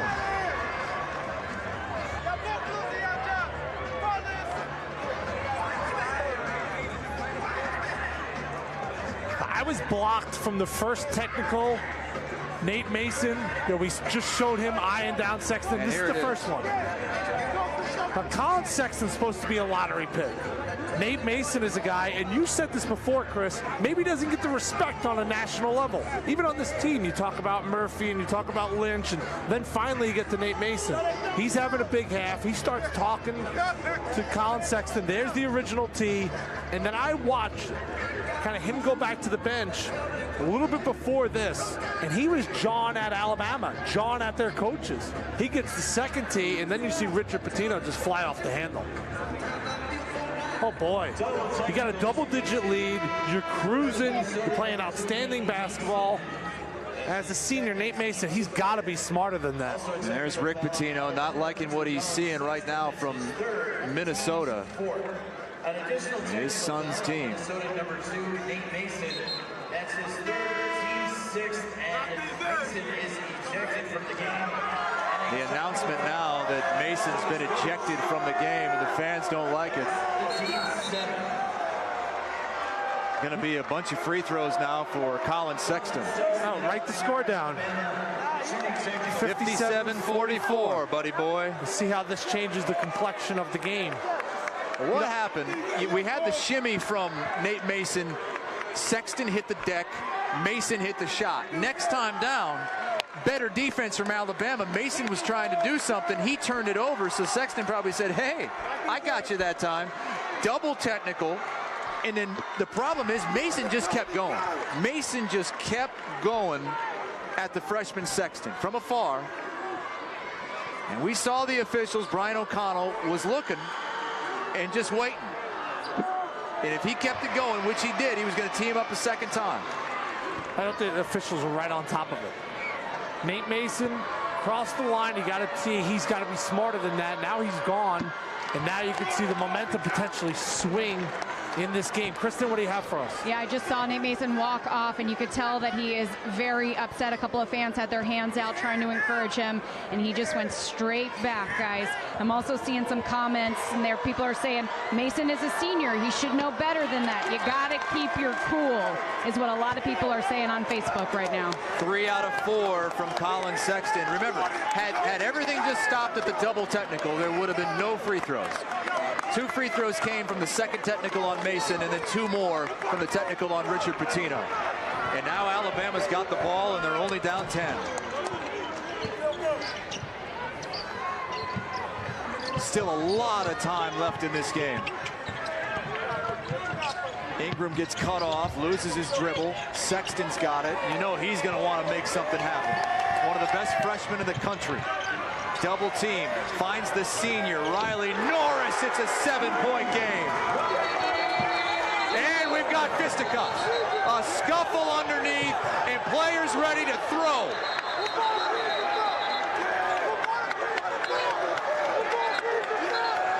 We have madness at the Barclays Center Classic between Alabama and Minnesota.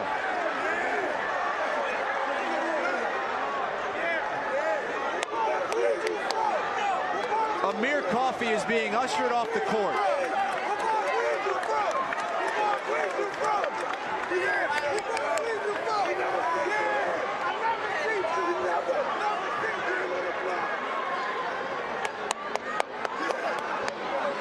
I think what we have here, Tim Doyle, is these young players getting a little too caught up in the fans courtside watching this game and wanting a little too much playground action.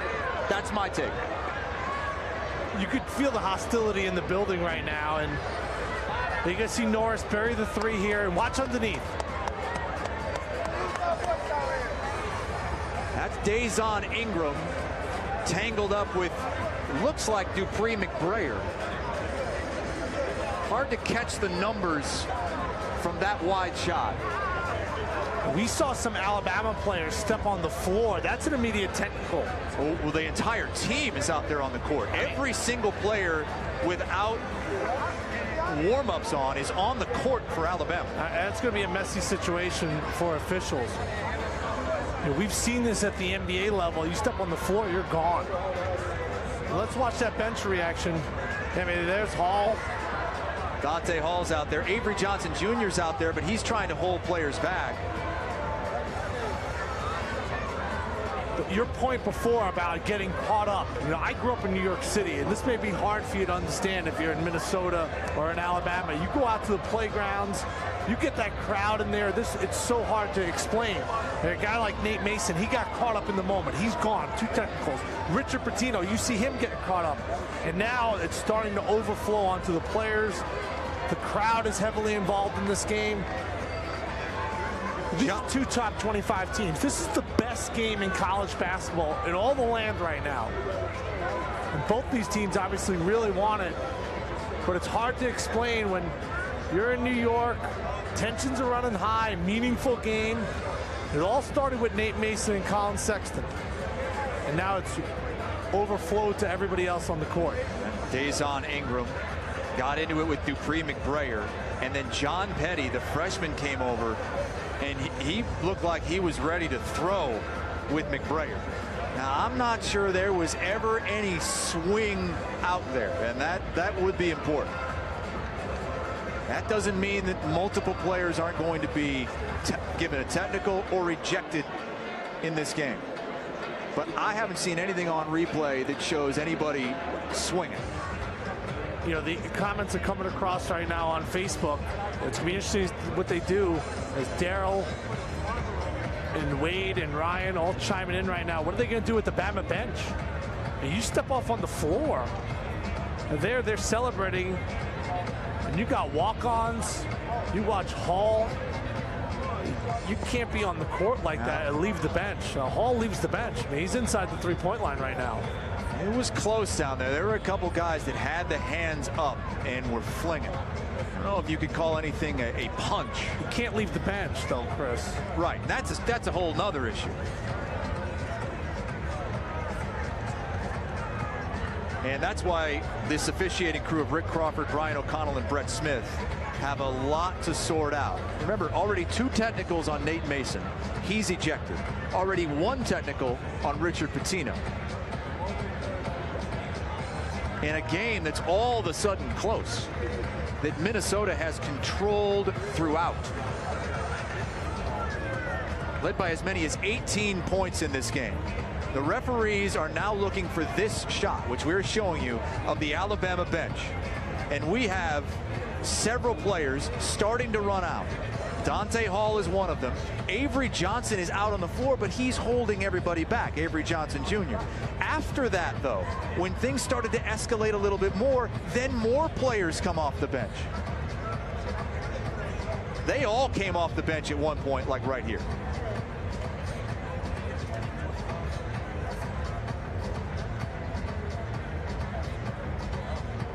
And so there's going to be a lot of technical fouls handed out. We just had Colin Sexton take 4 consecutive technical foul free throws. Well, I would expect someone on Minnesota is going to be shooting a lot of free throws right now. I think the Alabama coaching staff should have done a better job of getting out in front of their guys there, preventing them from running on the floor.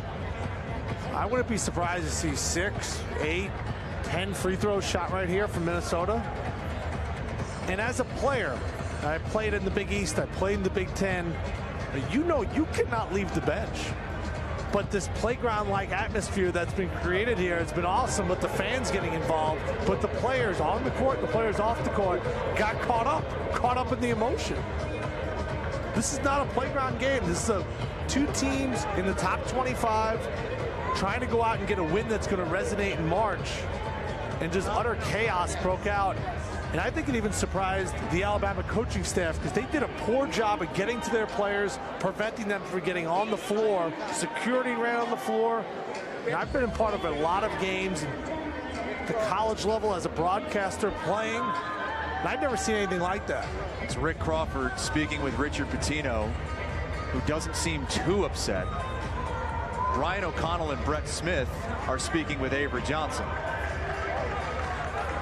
And we'll get an explanation from these officials in just a moment.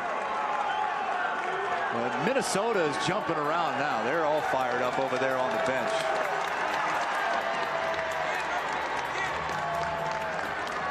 I think they may have gotten word that they're going to benefit from this. And again, we're going to get an explanation. We're going to pass it along to you. And the officials will come over and let us know what has been decided, what has been sorted out. Avery Johnson, Richard Pitino with the 3 officials near midcourt meeting right now. If you're just joining us, Minnesota's got a 7-point lead. The lead was 13 moments ago when Nate Mason got teed up twice, ejected. Richard Pitino got teed up. Colin Sexton hit 3 of 4 free throws, and then Riley Norris hit a 3. 7-point game, and now the explanation from one of the officials as several players have been ejected from this game for Alabama. The entire bench from Alabama has been ejected from this game for entering the playing court.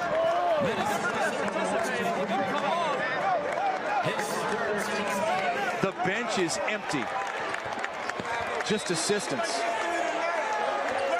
And now the 5 on the court for Alabama are the 5 who have to go the rest of the way.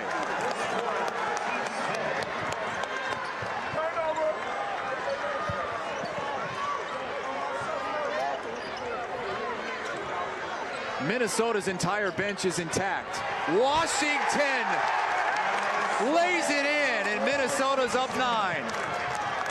Tim, I have never seen anything like this in all my years of watching basketball at any level. I'm surprised there was no free throws. Sexton to the hoop.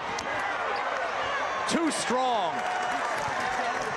Minnesota trying to seize control. Amir Coffey's got it. Avery Johnson's got to call a timeout here and settle down his team.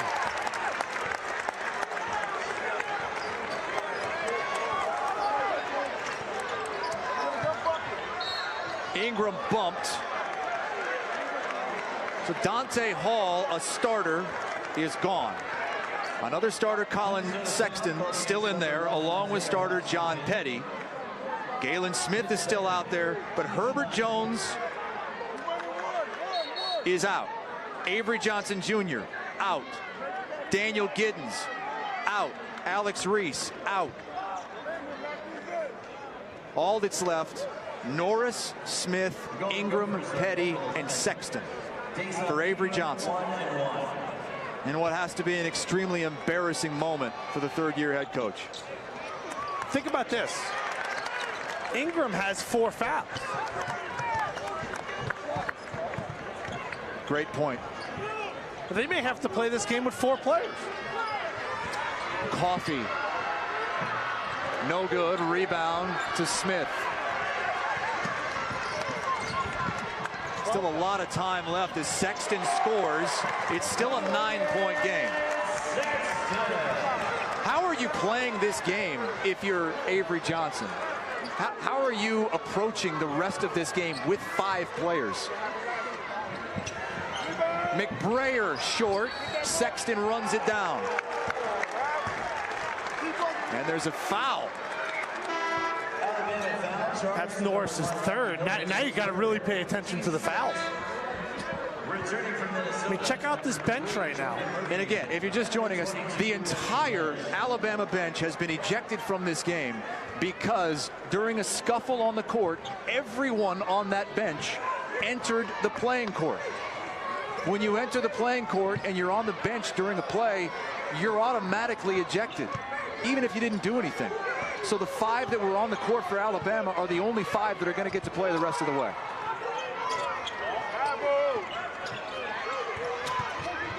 Washington trying to put the moves on Sexton. Washington, no.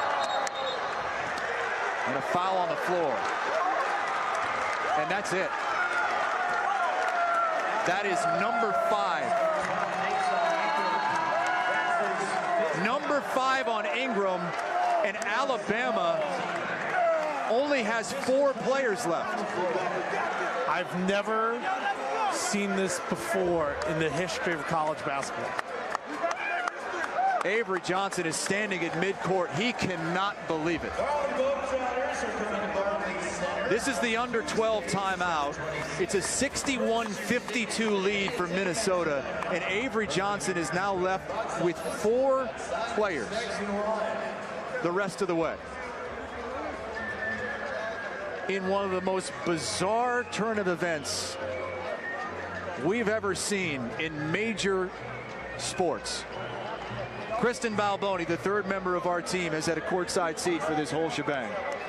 Guys, it's nothing like I have ever seen before, as both of you said, and certainly the commenters on Facebook. We got a couple of questions that we thought you could answer to help some of the commenters out. They want to know, first and foremost, what happens now? Tim? Well, you play with 4. There's no ifs, ands, or buts. This is it. The next question that everyone is asking is, why did Minnesota not shoot foul shots? Did we get any clarification from the referees on that? That's a big question on Facebook right now. It is an interesting question, and I think it's a different kind of technical. When someone is given a technical foul for leaving the bench, the referees want to look at the last play as well, we're being told. The last play as Washington took it in on Sexton, and I think they're going to review to see if there was contact underneath.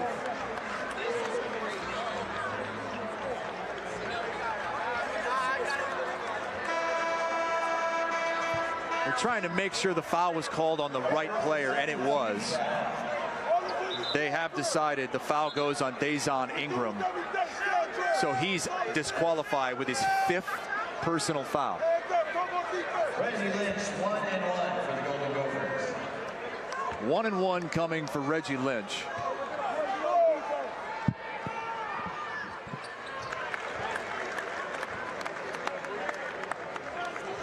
So here's a laundry list of the players who Alabama doesn't have. Dante Hall, Alex Reese, Daniel Giddens, Avery Johnson Jr., Herb Jones, now Dazon Ingram, and Lawson Schaefer, who was on the bench.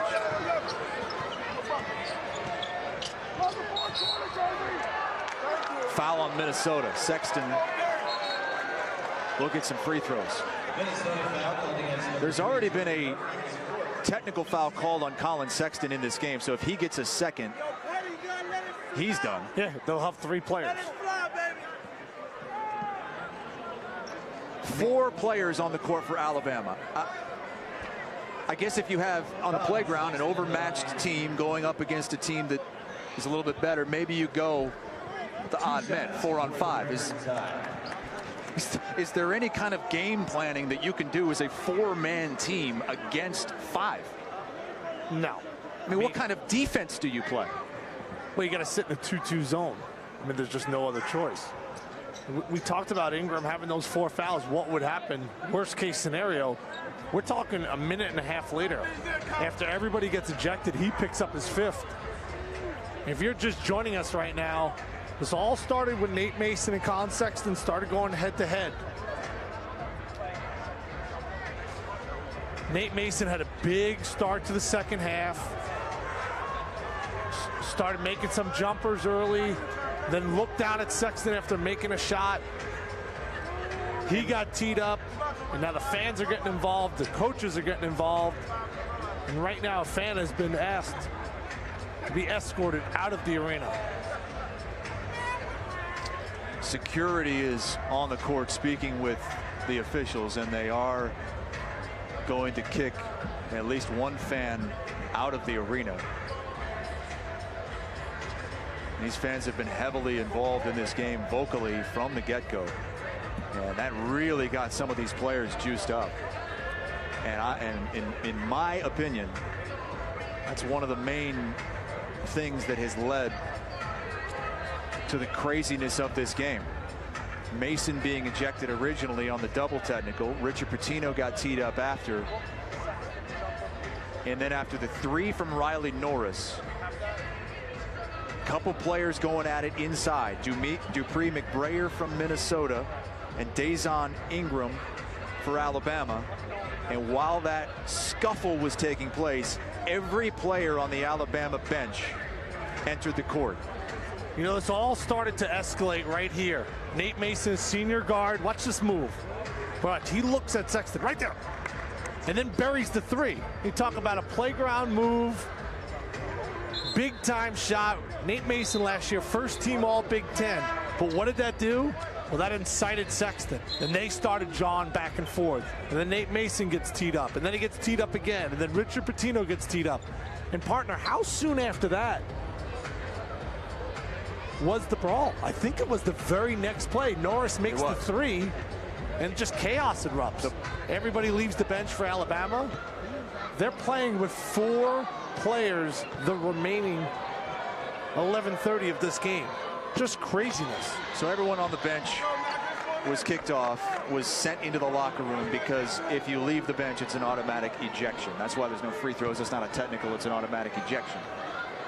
Then Alabama loses another player on Dazon Ingram's foul out. So he's the only one sitting on the bench, and that's why they have 4 players on the court.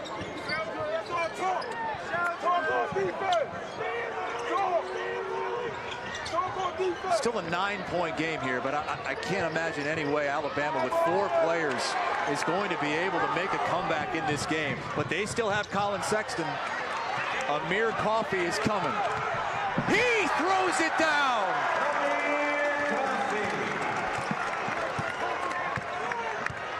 Might see a lot of that the rest of the way with an odd man rush for Minnesota. Petty, no good on the 3, and he's hurt. Petty is grabbing the foot. Alabama's playing with 4 players and now down to 3 as Fitzgerald lays it in, and Petty is in agony.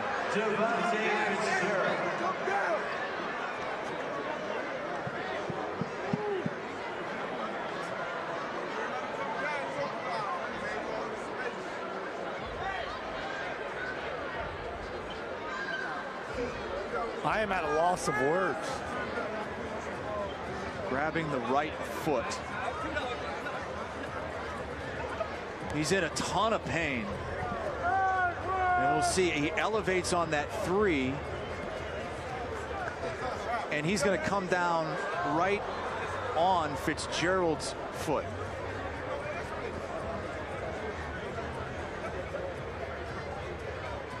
Just when you think, what else could go wrong? Just a really bad ankle turn.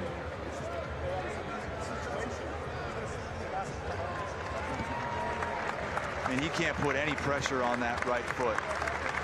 Alabama is going to be down to 3 players, folks. And now the question is, if you're Avery Johnson, do you keep going with 3? I wish I had an answer for you. I really don't know what to say. Looks like they will.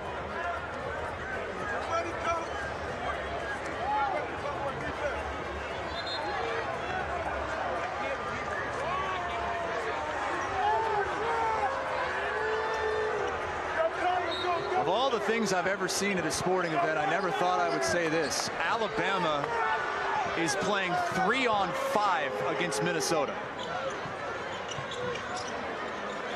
And they're just going to double everything. Galen Smith. Are they going to get Washington here in a hold of Sexton? You know, in practice, I've seen 7-on-5 to maybe simulate a press. I've seen 6-on-5 and different things to kind of show you how athletic teams could be. But I've never been on the offensive end or the defensive end with 3 players. And I'm sure Avery Johnson, who has 40+ years basketball experience, has never been in a situation like this. And I've never seen anything like it. It's 3-on-5, a 2-man advantage for Minnesota. There is a hockey rink underneath this arena. This is where the Islanders play. You see it in hockey. You've never seen it in basketball. Jameer Harris for 3. And this game's all but decided now. 3-on-5. They'll double team Sexton as he comes across the timeline. I mean, you might see this in someone's front yard when you have 3 high school guys playing against maybe 4 or 5 younger children. Sexton a 3. No.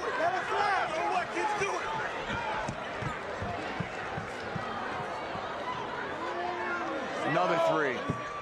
Too strong. Norris tips the rebound to himself. Sexton looks gassed right now. He's going to be facing a double team for the next 9+ minutes of this game. Realize there's a lot of people tuning in, not even fans of Alabama and Minnesota, that may have heard about what's transpired here at the Barclays Center. Alabama is playing with 3 players because their entire bench was ejected for coming onto the court during an altercation. Alabama had another player, Dazon Ingram, foul out. That cut him down to 4, and John Petty just rolled his ankle and can no longer go. That is why Alabama is down to 3 players: Riley Norris, Colin Sexton, and Galen Smith. As many players as our broadcast crew. 3, Kristen Balboni. It's just unlike anything we've ever seen before. I'm monitoring the comments. Vicky says, been watching basketball a long time, and I have never seen anything like this. Jerry says, nobody looks good at this point. Minnesota isn't going to get credit for beating up a team 5-on-3. A lot of people are saying, you know, they've never seen anything like this. In Minnesota, all they're doing is taking 3s. Take a snapshot of this, folks. You may never see it again. A 3-on-5 major college basketball game between 2 ranked teams. 2 teams that were undefeated entering the game. Sexton able to get it to go. It's a 10-point game. See what Richard Pitino decides to do. He has been okay with them shooting 3s. Washington takes a deuce.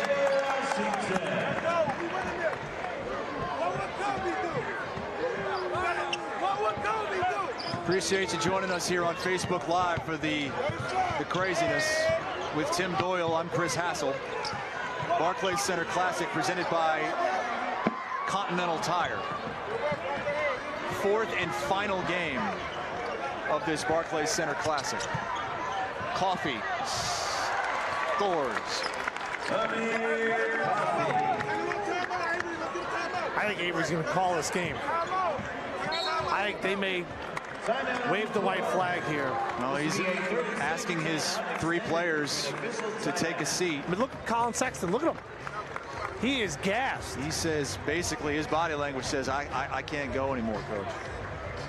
I mean, it's only been about 4 minutes since they went to 4 players, and now at 3 players, it feels like an eternity. I think that there's 7:44 left in this game.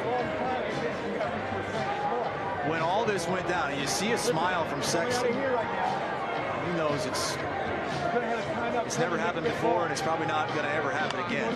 It was just a 7-point game when all this happened, and Alabama had all the momentum.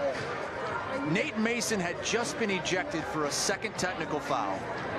Colin Sexton hit 3 free throws, and then Riley Norris hit a 3 to cut it from 13 to 7 in a blink. They've got the momentum. And then everybody on the bench forgets that you can't leave the bench during an altercation.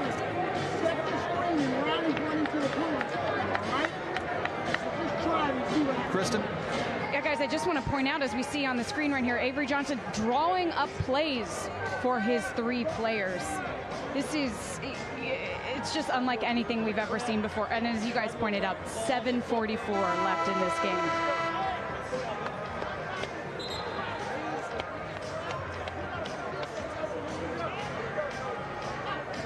We'll show everybody everything that went down a little while ago here in this game that has turned this into a circus in just a little bit. So stick around if you're just joining us here on Facebook. We'll bring all of it to you. And Alabama forced to play the rest of the game with 3 players. Now Minnesota's just turning up the defense. They can take every chance they want. Sexton to the hoop. That wasn't 3 on 5. That was 1 on 5. 12-point game. Minnesota's been content to toss it around and just take jump shots as Alabama packs it in. Another 3 from Jameer Harris. I asked you, what do you do on defense when it's 5 on 4? You said all you can do is a 2-2 zone. So when it's 5 on 3, I guess it's a 1-2. Yeah, you just go out there and you play a triangle and just hope they miss. Alabama's shown a lot of grit, a lot of toughness. I'm surprised Avery Johnson hasn't thrown the towel. But I've never seen anything like this. Somebody's going to write a book about this someday. And Avery Johnson's going to tell us exactly why he decided to keep going. And maybe he's going to point to this and say, hey, you guys that got ejected, you put these guys in this situation. They finished it off. They carried you, so you carry them the rest of the season. Maybe they can use this as a positive. But certainly, this is going to be tough to talk about as Sexton hits the 3. Colin Sexton, one of the best players in all college basketball. People saying a lock lottery pick. I agree with them. He's out there trying to carry his 2 teammates. Look at the hustle from Colin Sexton. 3 on 5, and he comes up with the steal. He has nothing left. Completely gassed, hands on hips. Can't even run. You got to go double the ball. Norris scores again. It's still just a 10-point game with 5.5 to play. This is wild. This is just target practice for the Gophers. Harris is just taking advantage of it. He's just going to step into another 3. The 3 players left on the court for Alabama, the 3 players that are still eligible to play: Colin Sexton, Riley Norris, and Galen Smith. 2 freshmen and a senior. Sexton still hustling. Overshadowed in this game is Jordan Murphy, the forward for the Gophers, had 19 points and 12 rebounds at the half. He hasn't done anything in the second half. There's the Harlem kid, Isaiah Washington, who's had a big game himself, had a big stretch there in the first half to help Minnesota lead by as many as 19. Sexton's got it back. Triple team. Norris picks up the dribble. 8 on the shot clock. Sexton's going to try to make something happen. Shoots it and hits! It's a 3! This is amazing. The fact that when Alabama was only down 7 when this happened, and now they're only down 9, is incredible. It's 5 on 3, and Minnesota can't escape. The 3 is no good. The tip is loose, and Riley Norris has it. Norris gets it poked, tries to save it, and a foul. It's double bonus, and it's an under 4 timeout. This game impossibly isn't over yet. And for those of you who didn't catch it, and those of you who want to see it all again, this is how we got to this point of a 5 on 3. And Nate Mason, the senior guard from Minnesota, you see the shake and bake and then the stare at Colin Sexton, and then they started jawing. But the officials right there, you see the technical, that was the first one. And then as Mason was going back to the bench, he started jawing with players, coaches. Richard Pitino gets a technical, and this is where chaos erupts. All the players on Alabama's bench, they leave, they come on the floor. No punches are thrown, but the referees are left with no other choice. But everybody from the bench, they get the heave-ho. So Alabama, they're left with only 5 players. Ingram then picks up his 5th foul. Right there, he's gone. So now you're down to 4 players, and then it seemed like a possession later, John Petty, their sensational freshman, he turns his ankle. So Avery Johnson, who's played at the highest level, who's coached at the highest level, and is now coaching a top 25 team in Alabama. They're looking for a resume win, and they're playing with 3 players on the basketball floor, something I've never seen before in the history of basketball. 7 players ejected. Now, each team can continue to play if you can't court a team of 5, if you will. Other team members not eligible or able to play. That's the Article 2 from Rule 3 of the NCAA rulebook. Each team may continue to play with fewer than 5 players. That's the bullet point. When there's only 1 player for a participating team, that team shall forfeit unless the referee believes that both teams have an opportunity to win. Never thought we'd have to go to that rule. And never thought this game would still be in the balance with 3:48 to play. 8-point lead.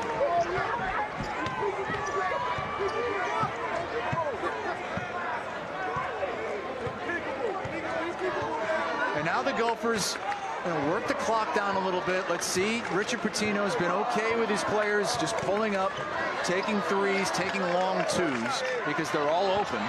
Alabama just has to pack it in with that triangle. Washington hits the jumper. Colin Sexton totally gassed. He has 33 points in this game on 10 of 18 shooting. Sexton for 3. Got it! What an amazing performance from the freshman Colin Sexton out of Mableton, Georgia.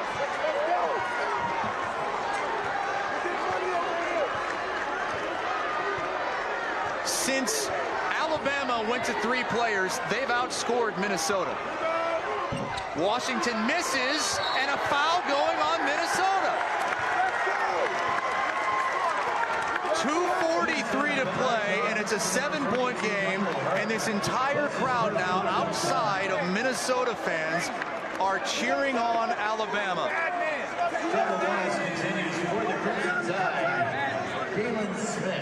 I don't even know what to tell Richard Pitino to do. You never practice 5-on-3. First free throw is good from Galen Smith, who didn't even play in the game yesterday. Riley Norris, who's one of the other 3 players still left, he didn't play in any of the first 3 games for Alabama this season. It is a 5-point game with Minnesota playing 5-on-3 against Alabama. For a while, we thought Alabama would just forfeit. They are right there. And he stepped out of bounds. Alabama has it, down 5.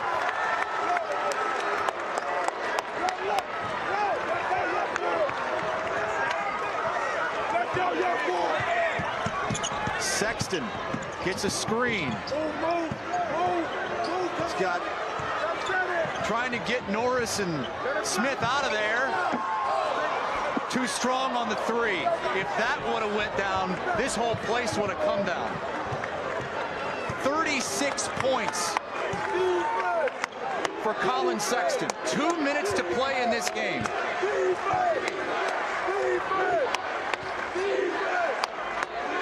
Alabama's outscoring Minnesota 24-16 with 3 players. Sexton the rebound, here he comes. Sexton himself, got it! It's a 1-possession game!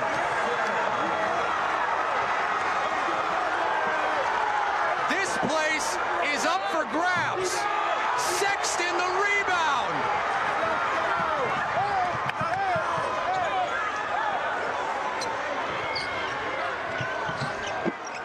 Missed the shot with 1:15 to play. That would have cut it to 1. Coffee and the foul.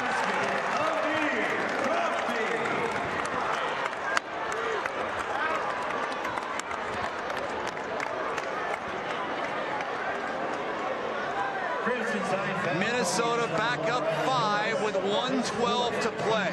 This is one of the more courageous performances I have seen in the history of sports. 3 players. And not even the 3 players that you would choose to be on the court if you're Avery Johnson. He calls a timeout, down 6, 1:05 to play.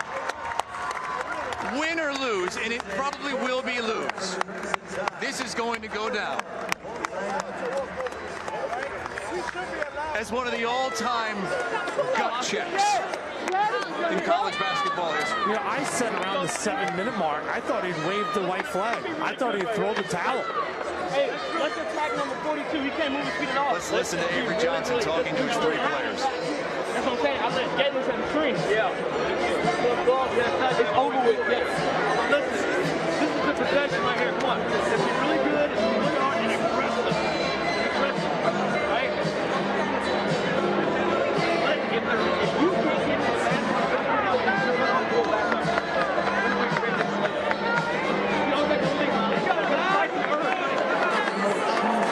So we got 1 possession right here. We got at least 2 possessions left. Yeah. So when you get this deep, get it in the middle, and now we set it over here. That's how it's going to go. All right? Where I'm at.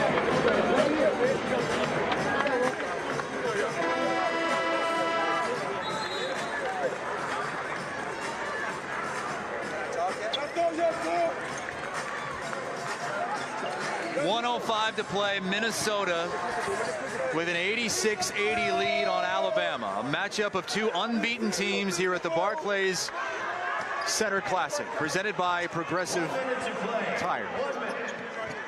Continental Tire. Wow. It's been that kind of night.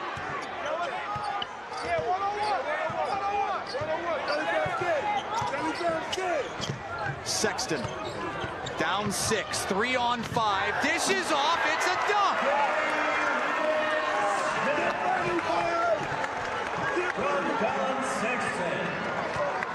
He should be fouling here. 12-second difference shot clock to game clock. If you don't foul, there's not going to be enough time left down 4.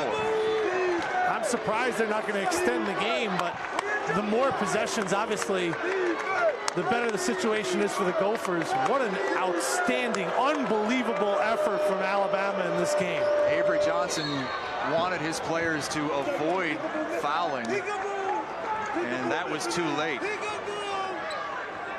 With 5 seconds on the shot clock, Dupree McBrayer will go to the free throw line, up 4 with 17.8 to play. For those of you watching us, this is Stadium's coverage of college basketball exclusively on Facebook.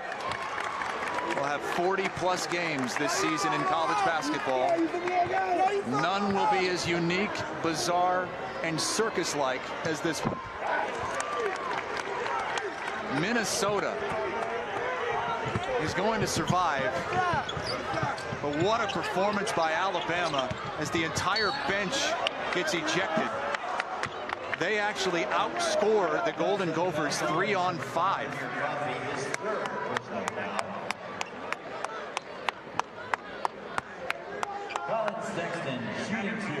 Colin Sexton going to the line with a chance to reach 40 points. Sitting on 38.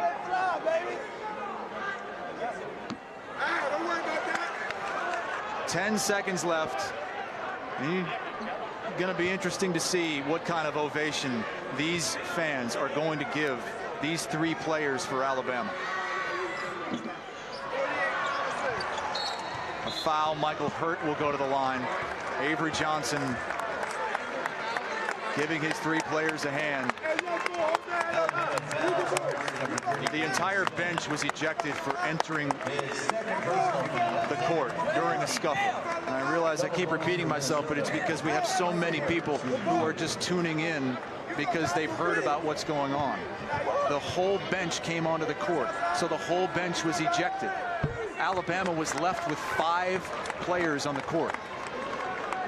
The problem is, one of them already had 4 fouls. That was Dazon Ingram. He fouled out, and then John Petty injured himself, rolled his ankle.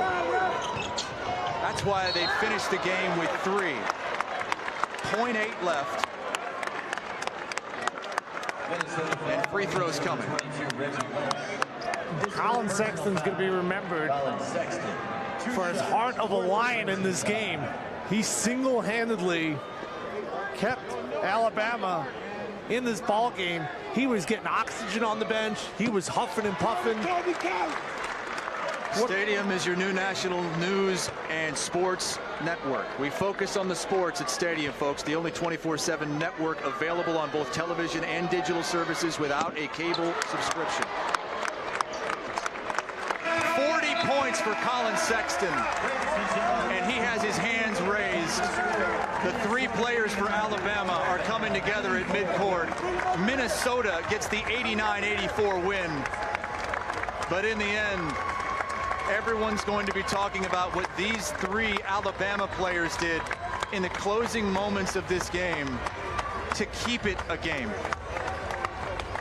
Down by double digits, playing 3 on 5. They came back, and Colin Sexton actually had a shot to cut it to 1.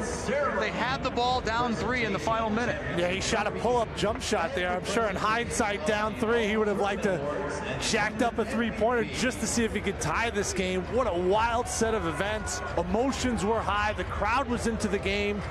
And this really started with Nate Mason and Colin Sexton going head-to-head. Mason, a reigning all Big Ten player.